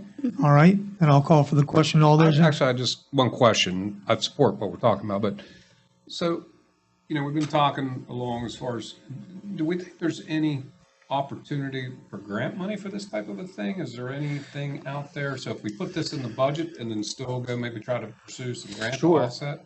Yeah, and that Anything was out something that I had actually done in the previous, I think it was last fall. I worked with Tony Tiana and we applied for a grant, and we had set that aside and council had approved that money, but we just never got it. So this is kind of following up on that now that we haven't gotten a grant and we've tried to work to get that. I think it's just appropriate to kind of make that next step. And if there's grants out there and we can do it and not have to spend $20,000, that's great. Good job. I'm all for that. Any money out there? All right, any further discussion? I'll call for the question. All those in favor of increasing the budget by $20,000 for the purchase and installation of signage for the bicycle trail, please signify by raising your right hand. All those opposed, motion carries unanimously. All right, what else? Can I ask for clarification once again? So we've now increased the budget over and above what I had, determined was our amount we could spend tonight by probably about $50,000. So I guess my question is, do you trust me to adjust the budget to that amount? Or are you going to vote Are we still have cuts? I have cuts. Okay, I think I might help you out a little. okay, all right. Wait, Yeah, let's go through the process. I wanna interrupt wasn't you? sure we were still going. Can we do them one at a time, please? Yeah. Okay. Okay. So when we had this discussion a couple weeks ago, and I expressed that I was uncomfortable developing the pollinator garden because we put a lot of investment in that. And then this year, they've increased, binoculars and picnic tables and benches, et cetera, et cetera. And that was going to increase the budget. When you consider the concrete work that has to be done, it was over $100,000. And I think that needs to be prioritized as a park and looked at it in that regard with our other parks. But I may be the only person who thinks that. But regardless, I had a chance to think about this a little bit more. And instead of throwing out everything, what if we compromised and, for example, cut back the number of picnic tables, cut back the number of benches, cut back the number of light poles. 10 light poles, by the way, seems to be really excessive for that small piece of property. And then I have concerns about the binocular stand. Somebody had mentioned to me that that's probably a maintenance nightmare, which probably is. It gets broken and then you have to have it fixed. But I could propose cuts of those things, and that will get you to your $50,000. So I would like to cut, I move that we cut the picnic tables down to 2, which would be $7,250. Benches, we cut that to 3, that would be $6,000. Light poles, cut to 6, which would be $27,000. And remove the binoculars. And by removing the binoculars, you also remove the stand that's required, and that cuts it by another $10,150. 10,150. Yeah. What line item is that? 979.58 or 579.58. Okay. So I have a question, Jack. So for example,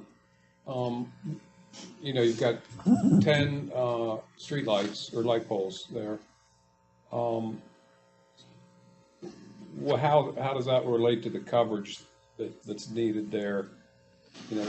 Could you do with less, or and if you did that, I presume that that the electrical for those light poles, could you add light poles later to that existing run if you started with a fewer number of poles? I think what took the electrician down, and he's the one that laid it out and suggested 10 when we were down there. We talked about, could we come back to 8 light poles? I think it'd be hard once you've got them evenly spaced out around there to come back in and try to plug 2 more in later. Well, can I just ask for, I guess, some clarification on her motion? Excuse me just a moment, Chris. Are you done with Jack? Well, I mean, clarification. So, if you say that if you cut it to 8, you didn't think that, but if you did cut it down, that would change your spacing, so you don't think you could really add more later? Is that the concern? Yeah, it's going to affect that, I believe. Okay, that answers my question. Okay, I was going to say, I'm sorry, I didn't hear Jack give you an answer, so, yes, Chris. So I guess my question there is, because there are specific line items under 579.58, do we have to, I guess, essentially agree to each one of those sections, or can we just reduce that total budget line item down $50,000, so it's, I guess it'd be $31,650? You don't have. I only care about the total budget line. Right. So Okay. it's, You could do either one of those, but right now, I don't know if you have a formal motion that's been made. I've heard it. Okay. Can I I guess that was just my, clarification then, before before she made an official motion to reduce those numbers, you know, ultimately what we're doing is reducing that down $50,000 to help manage the budget. I will say though, as far as the streetlights and stuff, I understand that, you know, you can put them in and space them out evenly based on the number you have, but if you know ultimately that you need 10, I mean, there's no reason why you couldn't space the 3 out that you're able to put in this year accordingly, knowing that you're going to have 10, and then next year we can put in maybe 5 more, and then you'll have 8, and then if you need the additional 2 more, we can add those in. So I think just like any project, if you phase it out and plan ahead, knowing that we need 10, if we did 3 now and then 7 next year, because we have more money in the budget for that, I think that's totally fine. But, yeah, so it sounds like we need a formal motion then to. Well, I think the discussion can continue to determine, and here's the question I have. You know, if Jack, if this is going to get, you know, voted to be reduced, do you want an amendment that would reduce it by specific, this number of picnic tables and this and that, or just reduce the number and then you're able to adjust within that number as to how you want to apply this plan? Does that make sense? Yeah, I mean, I think if you adjust the number and then we can work with the plan, see what we can do. But I want to offer one thing you're missing too.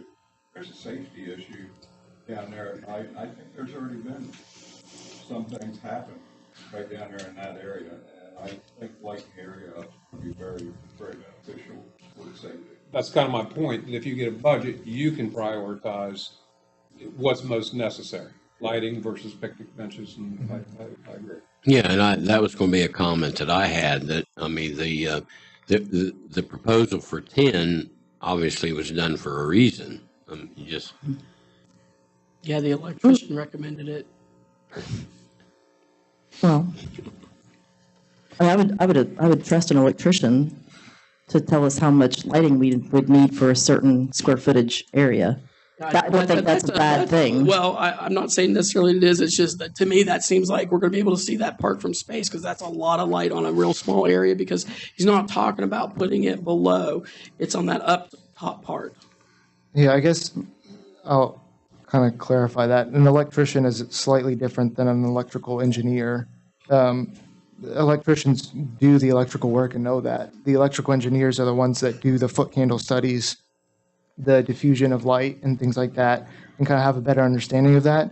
And was that something that you guys did when you were there? I took the electrician down there and walked over with him, master electrician, talked with the power company to Yeah. the issue. That's how we came back. And there were several things addressed. There's all different kinds of wattage bulbs. Right. Put in from 38 up to 100. Yeah, and you can get a light bulb that's 30 lumens or 30,000 lumens if you want. So that's what I'm saying. I think, you know, we can design that a little bit better if we need to. But ultimately, I think if we're trying to find $50,000, because this property is, well, I guess I won't get into that. If we need to find $50,000, I think that this is probably a good location to try to find that. Can I ask something real quick? Okay, so remind me, Ms. Roberts, you said that we are over about 50,000, right? Roughly. We have more expenses Yes. than we have revenue. So, and then is what you just proposed with these, is that the whole 50, or are there other things that you're saying? That's the whole 50, and I'm totally fine. I think. Or like, did you have other things you were wanting to cut? I have no other things that I have for cut at all. So, so for expediency, just to remove $50,000 out of 579, line 58, and then, you know, Jack can figure out how that's all going to work out, then I'm totally fine with that. Okay, so the motion is to remove $50,000 from line item 579. 579.58. 579.58.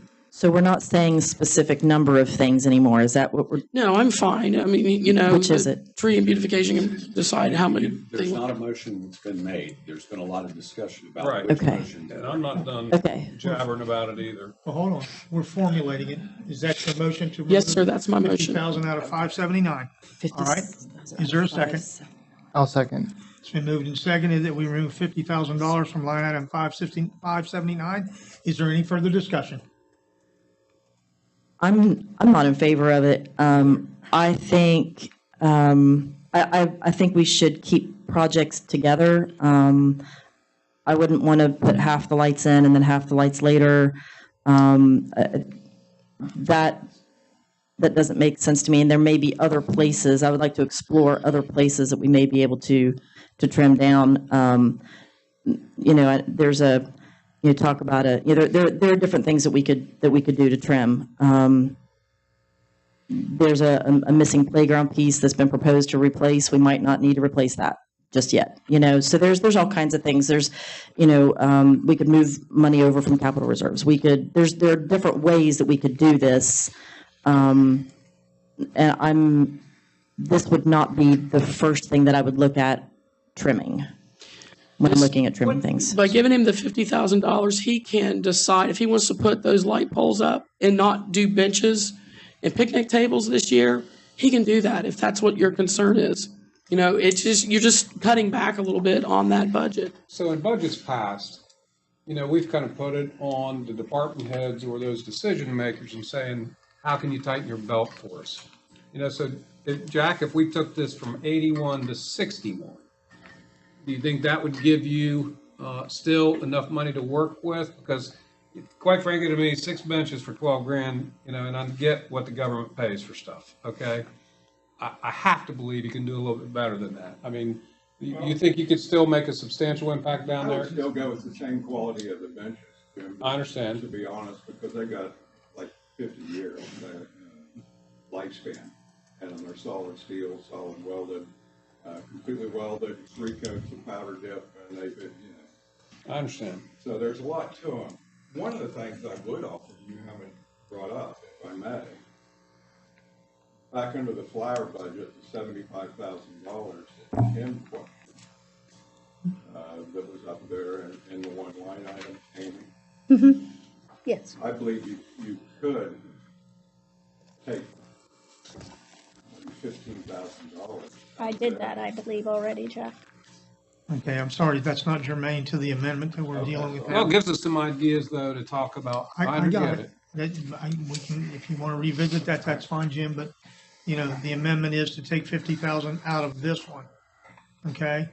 So maybe I can help with this, because I am totally willing to compromise and try to make the budget work. I think that's what we're trying to do tonight. You know, if the safety and security is necessary, and you know that $45,000 is going to get you those streetlights, and we can put those in, and we don't have to worry about that, I think that that's like a fair thing to put just for safety and security reasons alone. So that would, I mean, we can amend this motion to allow for him to put all of the lighting in that he thinks he needs down there, to help make this a safer, you know, garden park. Are you making that as an amendment to the amendment? We don't have a second yet, right? Oh, I thought Chris seconded it. Did you second it? Yes. He did. I didn't hear it. I just So we heard. have I an didn't hear it amendment either. that was moved and seconded, and now Chris would like to amend the amendment that we have. Well, I think if that's fair, and if that's the main concern, which it sounds like most of council is concerned about the lighting and safety and security there, I'm happy to compromise on that and give the $45,000, knowing that it's going to go to the street lights that are needed down there. And then we kind of, I guess, adjust that budget line item to 45,000 instead of 30, if that makes sense. Is there a second to the amendment to allow for the $45,000 in 579? Second. All right. So we have an amendment to allow 579 to be reduced to $45,000. Is there a second, is there any further discussion? Yes, I'd like to amend it to include the 45,000 for the streetlights. And then seems to me, I don't know, you tell me, Jack, 4 steel picnic tables or 6 steel benches? Where would you start? Well, as much as to get used, people need places that I would love to keep the benches. The benches? So I'd move the amendment to include the 45,000 and the 12,000 for the benches, so that'd take 45, 55, 57. Said 57, well, here's 66. So I'm moving to amend it to Do you include have all six this, are benches you in the clear on light. everything? Yeah. Because I'll get it from you. So right now, we have a motion, what the original motion was to cut $50,000 from the line item. 79.58. From the line item, reducing it to $31,650. Then there was an amendment on that was seconded to change that number to $45,000. Now there is an amendment that's been motioned and seconded to change that number to $57,000. Is that correct, Mr. Cutting 57, or No, it no, is no. now The 57? number Now, Setting the line 67, items that at. would put in the lighting and 6 steel benches, and cut the picnic tables and the binoculars. But the bottom line is the total beautification budget would be $57,000. But again, I'm not saying you have to do that, but it gets you to 57,000. So we have a motion to amend it. Is there a second?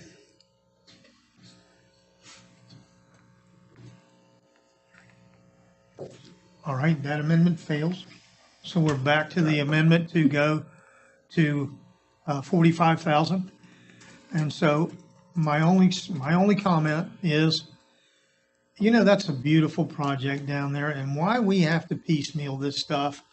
If we, and the lights, I've walked that down there. You need lights down there because it is dark. And so, the benches, all of the other things that are in there is going to make that a really nice facility. And to start piecemealing that, could we just not finish a project and be done with this one? I'd like to leave it alone and not put the amendments in there for any of this. I'd like to just leave the project alone and let it be completed as possible. So that's my comment.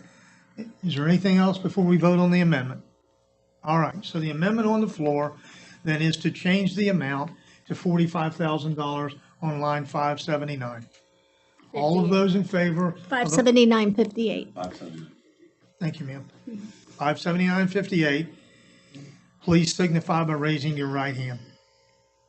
All those opposed, please signify same. All right, that amendment fails. So we're back to the original amendment now, where it was reduced from 89. It was reduced from $81,650 to $31,600. All right, so that's the amendment that is presented now. Is there any further discussion? All right, then I'll call for the question. All those in favor of reducing that project, 579.58 to 31,000, $650. please signify by raising your right hand. All those opposed? All right, so that one fails. What else? All right, so we go back to we're out of balance. All right, so let me have your sheet for just a moment. I saw the proper number. Yes, ma'am. And I just want to be clear, I am not exactly sure how much we're out of balance. We'll get there. I mean, when we say $50,000, that is definitely a rounded number. Okay. So, under the Parks Department, 540, the 540.57 is the replacement of the McDonough Park restroom for $225,000. That project is definitely needed. That bathroom has been there for a long time, right, Steve? Since the park was built? I'm not sure how long. How long has it been there, Jack? No, it's been after, since probably about 8 years, 10 years in, Morgan's built it. Okay, but it's been there a long time because you can tell by the wood that it wasn't made out of great materials, okay? But we've never went out to bid on that project right there, so that's a guess of what that's going to cost. Amy, how much money did you do from capital reserve? How much are we bringing in from capital reserve for Yes, ma'am. capital projects? $718,367. Okay, so because we do not know what that project will cost us, if we lower that down by whatever the balance is that you calculate, approximately $50,000. All right? You Then- want to lower the bathroom project cost down? Yes, ma'am. Okay. I do. And then to offset that, whatever it is, 49, 50, whatever it is, if you transfer that into capital reserve, because that is a capital project right there. All right? Then it will still balance. Yes.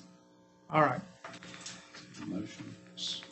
Is that, are you making a motion? Well, I would prefer someone else would do it, but I will if necessary. So because you're I- going to reduce I would the reduce that line item. McDonough bathroom project down to $175,000, Whatever Or necessary. whatever whatever the whatever is number- necessary. Whatever the number Okay. is. Yes, is that what ma'am. you're saying? Okay. All right, And move to capital reserve. No, we are not moving it to capital reserve. We're reducing the cost of the project. We're paying for it. There's a line item in your revenues, 322, which is transfer in from other funds. And basically, I'm bringing in the money from capital reserve to offset capital projects.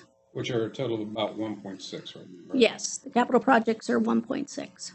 So you're reducing the budget by The by project, the project, reduce item number 540, Parks Department, line 57, McDonough Park restroom replacement, from 225,000 to 175,000, or, whatever the number is. The that you number need is, tonight to yes. balance the budget. and I guess when we put it out for bid, then we come forward. So what happens with the bathroom project? in it that? goes on. We bid it out. Okay, And then we just. okay. We have $175,000 in the budget for it. And there can always be a budget revision then if it comes in more, Gotcha. we'd have to approve Thank that. All right. Yeah. Because it needs replaced. There's no question. All right. So we have a motion. Do we have a second? I'll second. It's been moved and seconded that we remove the park budget from 225 to 175 on the, Or whatever is necessary. or, correct, thank you, or whatever it is necessary to balance. Is there any further discussion? I just think it's kind of a sleight of hand. You know we want to do that bathroom, and you just mentioned that that's the best estimate, and we hasn't gone out to bid yet. That may be a little bit low. I probably think it is low. So sleight of hand is when we come back and have to do a budget revision to add more funds to that out of capital reserves, it's 6 one half a dozen of another. The big thing for me is the unwillingness to make, cuts where they need to happen. We're just kind of moving the money around, but we're going to spend the money anyway. So, Any further discussion? And I'll call for the question. All those in favor of reducing parks, please. Motion to reduce number 540, line 57, Park Department, McDonough Park restroom replacement program, 225,000 to 175,000, or whatever number is necessary to balance the budget. Yes. All right. All those in favor of the amendment, please signify by raising your right hand. All those opposed? Passes 5-1. All right. What other business do we need to do? Any other amendments by council? All right. Then next Thursday, we will have a council meeting for the express purpose of passing the budget for 24-25. And I want to make sure you all saw the cool severance budget numbers. They did not change, but we will also be voting on those. Okay. All right, we move on then. The next item is item number 4. It's a resolution amending the rules and regulations of the Police Civil Service Commission for the City of Vienna, West Virginia. Rule 8, promotions, specifically paragraph A, vacancies. Chief, I know you're here. Would you care to speak to that so we'll have a better understanding? This rule change came up because in the police department, we're civil service, we're a Class 2 city, we're bound by civil service. The way promotions happen within the police department to the civil service positions is through competitive examination. So we are at a time here in the police department, we have patrolmen, then sergeants, we have lieutenant, and we have one captain position. As it stands right now, we have one lieutenant, we have no captain. The only way there can be a captain, as our civil service rules read right now, is if the lieutenant spends 2 years within his spot before you can become a captain. This resolution's up tonight to mirror the state code as it relates to that situation, which has language in it that says as practicable. I consulted with John Tier, who's with Spillman Law in Charleston. He's done a lot of civil service work, and this was his recommendation. He said this could actually solve your issue. So my issue is I would like the promotion of the lieutenant. He's the only person, there's only one lieutenant, he's the only person that can even be a captain. He hasn't spent his 2 years yet, so this language as practicable would apply. He could go ahead and take the test. It doesn't aggrieve anybody because no one else is even eligible. I was assured by Mr. Tier, he said, you know, the legislature did it this way. They don't want to hinder your process as a police department.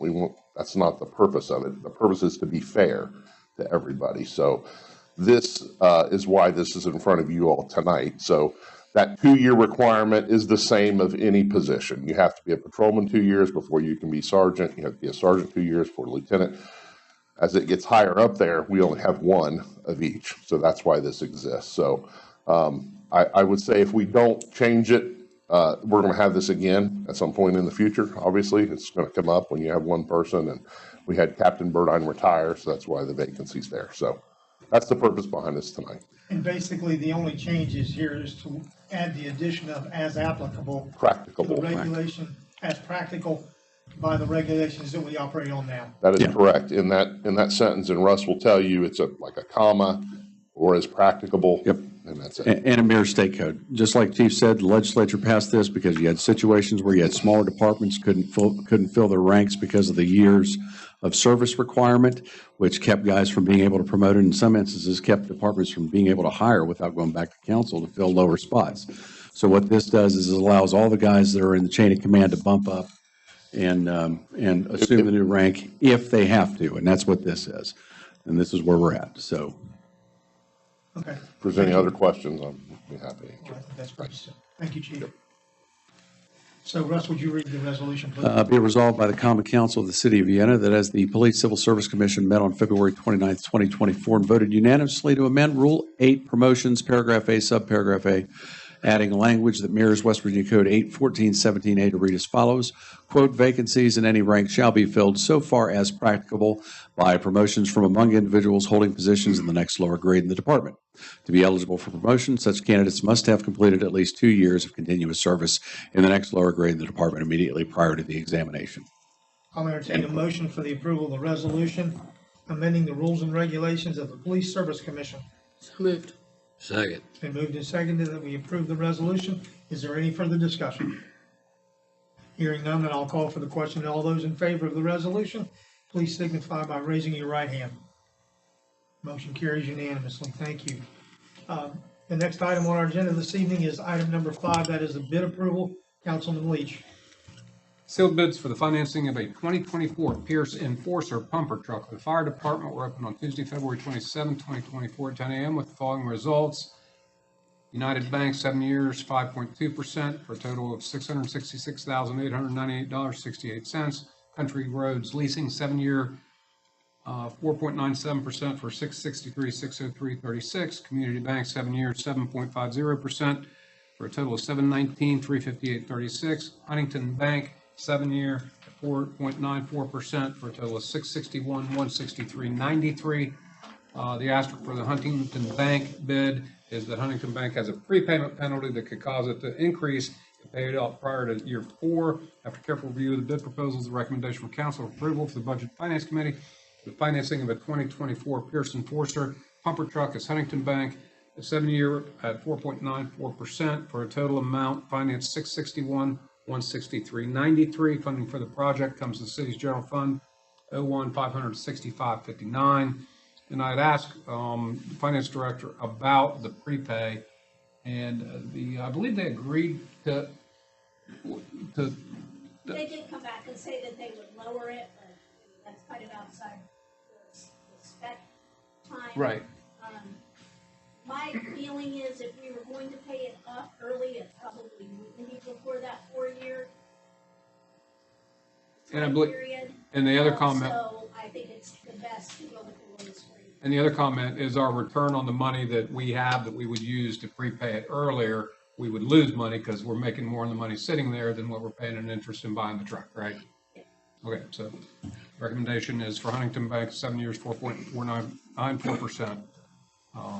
as mentioned and recommended by the Budget and Finance Committee.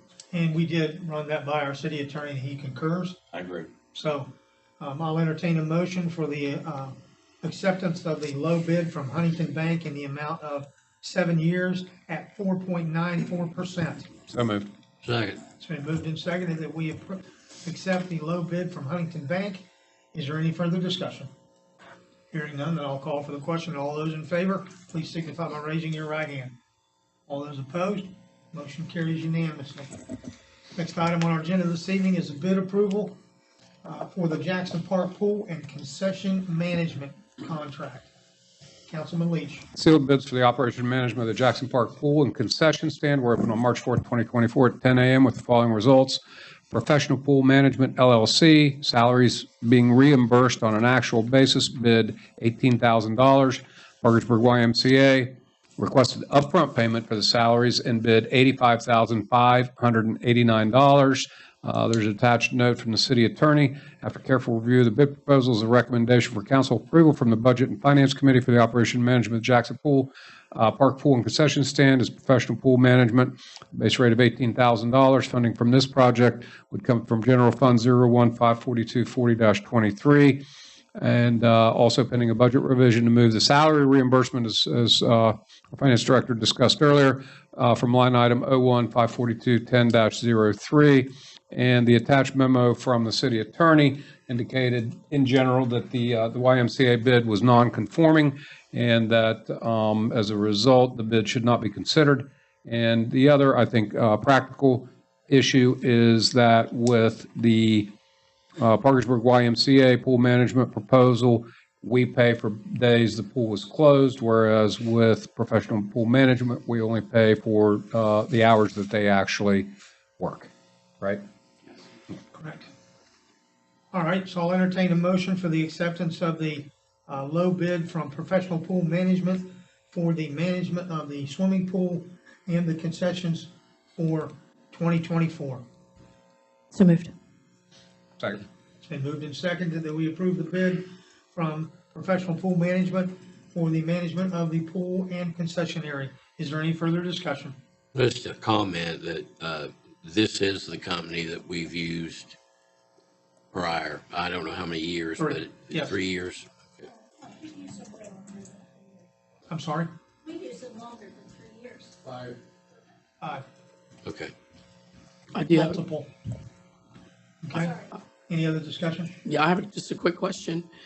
I know, because this is our first year back with the pool, that we may, hopefully we'll get started on time. And I know the goal is to increase the pool to be open until September.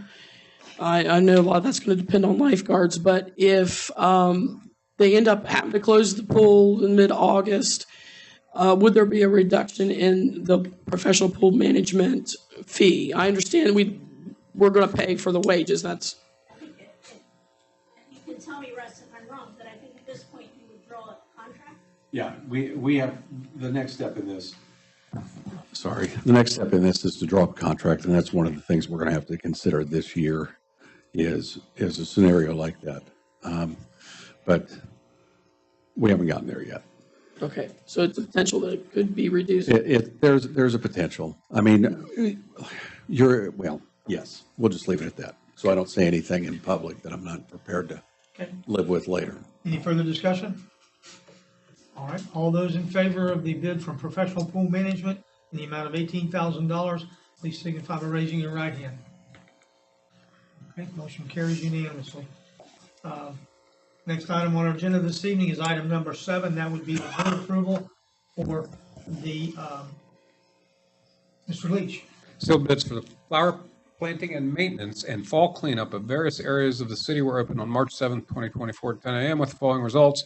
Scott's Landscaping, $25,987. After careful review of the bid proposals, the recommendation for council for approval from the Budget and Finance Committee for the flower planting and maintenance and fall cleanup is Scott's Landscaping in the amount of $25,987. Funding for the project comes general fund line item 579-5541, pending council approval. And amount of this funding request is for the entire project. I'll entertain a motion for the approval of the sealed bid from Scott's Landscaping in the amount of $25,987 for the flower planting and maintenance and fall cleanup for the city. So moved. Second. It's been moved and seconded that we accept the bid from Scott's Landscaping. Is there any further discussion? Hearing none, then I'll call for the question. All those in favor, please signify by raising your right hand. All those opposed? Motion carries. All right, the last item on our agenda this evening is item number 8. That is an update on the pool. I was unable to attend the meeting this week, so Mrs. Elam, if you will take care of that, please. Yeah.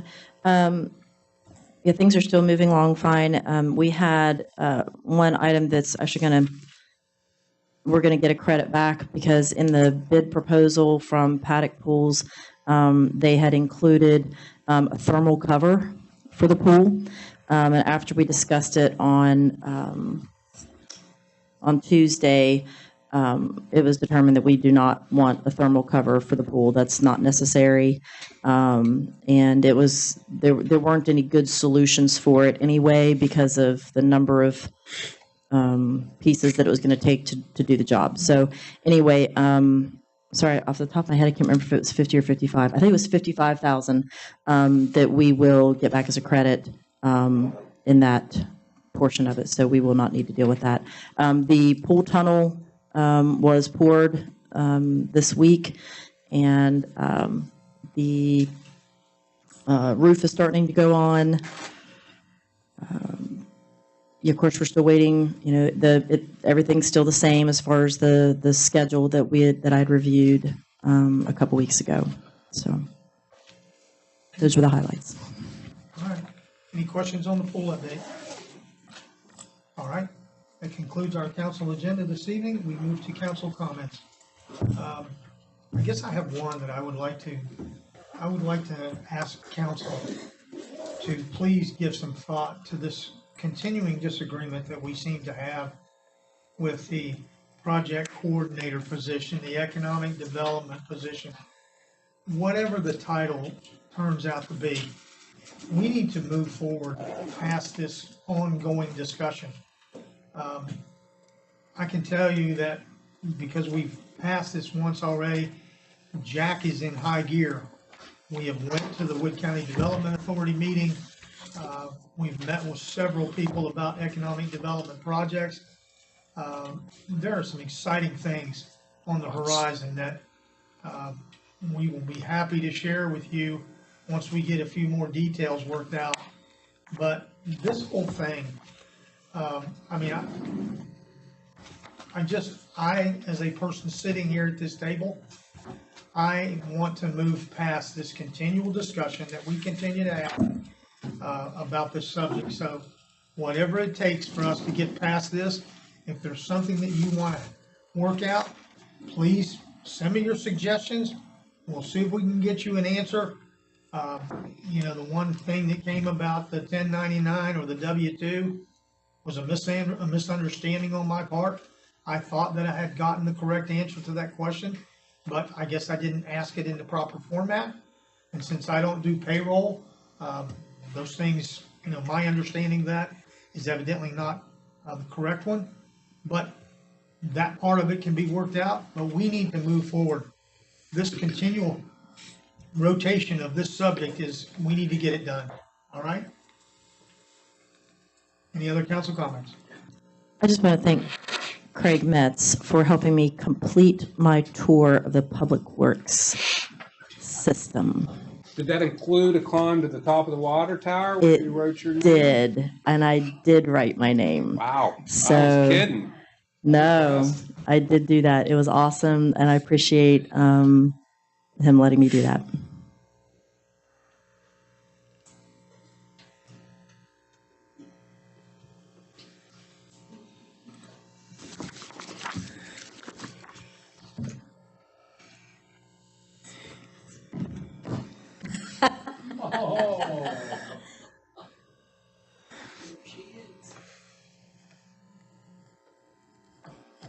Yep, I was strapped in.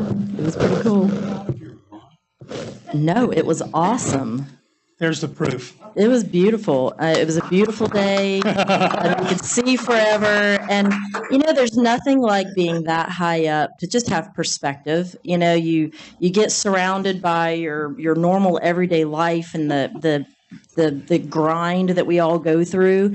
And it just feels good. It was quiet up there other than the wind. You're up that high and you can really just remember that, like, all of these little houses have people in them that have lives, and we're all just one person, and we're part of a larger community, and it was really great. So I appreciated that. Yeah. Craig, what is the height of that? 140 feet. I have a comment. Huh? It's 139 more feet and I'm gonna climb. Thank you. Me too. Kim? Yes. Gotcha. So I just have a quick comment. There was a tree and beautification meeting this morning to discuss some business, and it was brought to my attention that I don't do a good job of reporting on all the fabulous things that are happening at tree and beautification, and I would love to do that. And my response to that was that I think we should ask the mayor to just put an item on the agenda that's just reports from standing and special committees. So that allows me to talk about tree beautification, for Recorder Elam to talk about the things that are happening at the park board. We can talk about what's happening at Public Works, and we just let the council know and the community know the things that are going on. I think that would be very beneficial to everybody. Say that one time. Reports from Standing or special committees. Okay, so you have an opportunity at every meeting to do that. So please share whatever, things that you would like from every department. Roger, What I told them today, Mayor, is that they asked that I use my council comments to do that. And while sometimes that may be just fine, but really that's council comments. There may be other things that I want to address at council comments.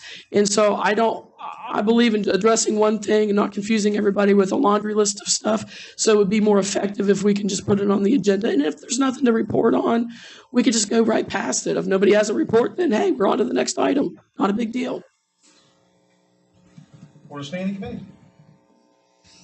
There you go. All right, there you go. All right. To me, follow up to the comprehensive plan. I think we're all on the same page that we can move forward with that plan.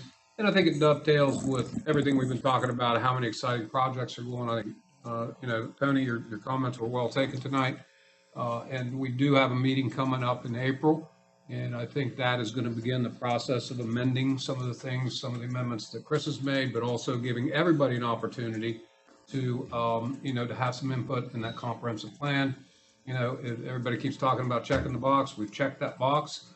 And now let's take that thing to the next level. There's a lot of good in it, and there's some stuff that doesn't belong in it. And so I'm looking forward to this next planning commission meeting to continue to, because it says at a minimum of every 10 years. All right. Well, I think that just with everything that's going on in the city, that the plan is ready for some amendments, to reflect current events in Vienna, which I think is kind of how that flows. So anyway, I'm looking forward to the April Planning Commission meeting.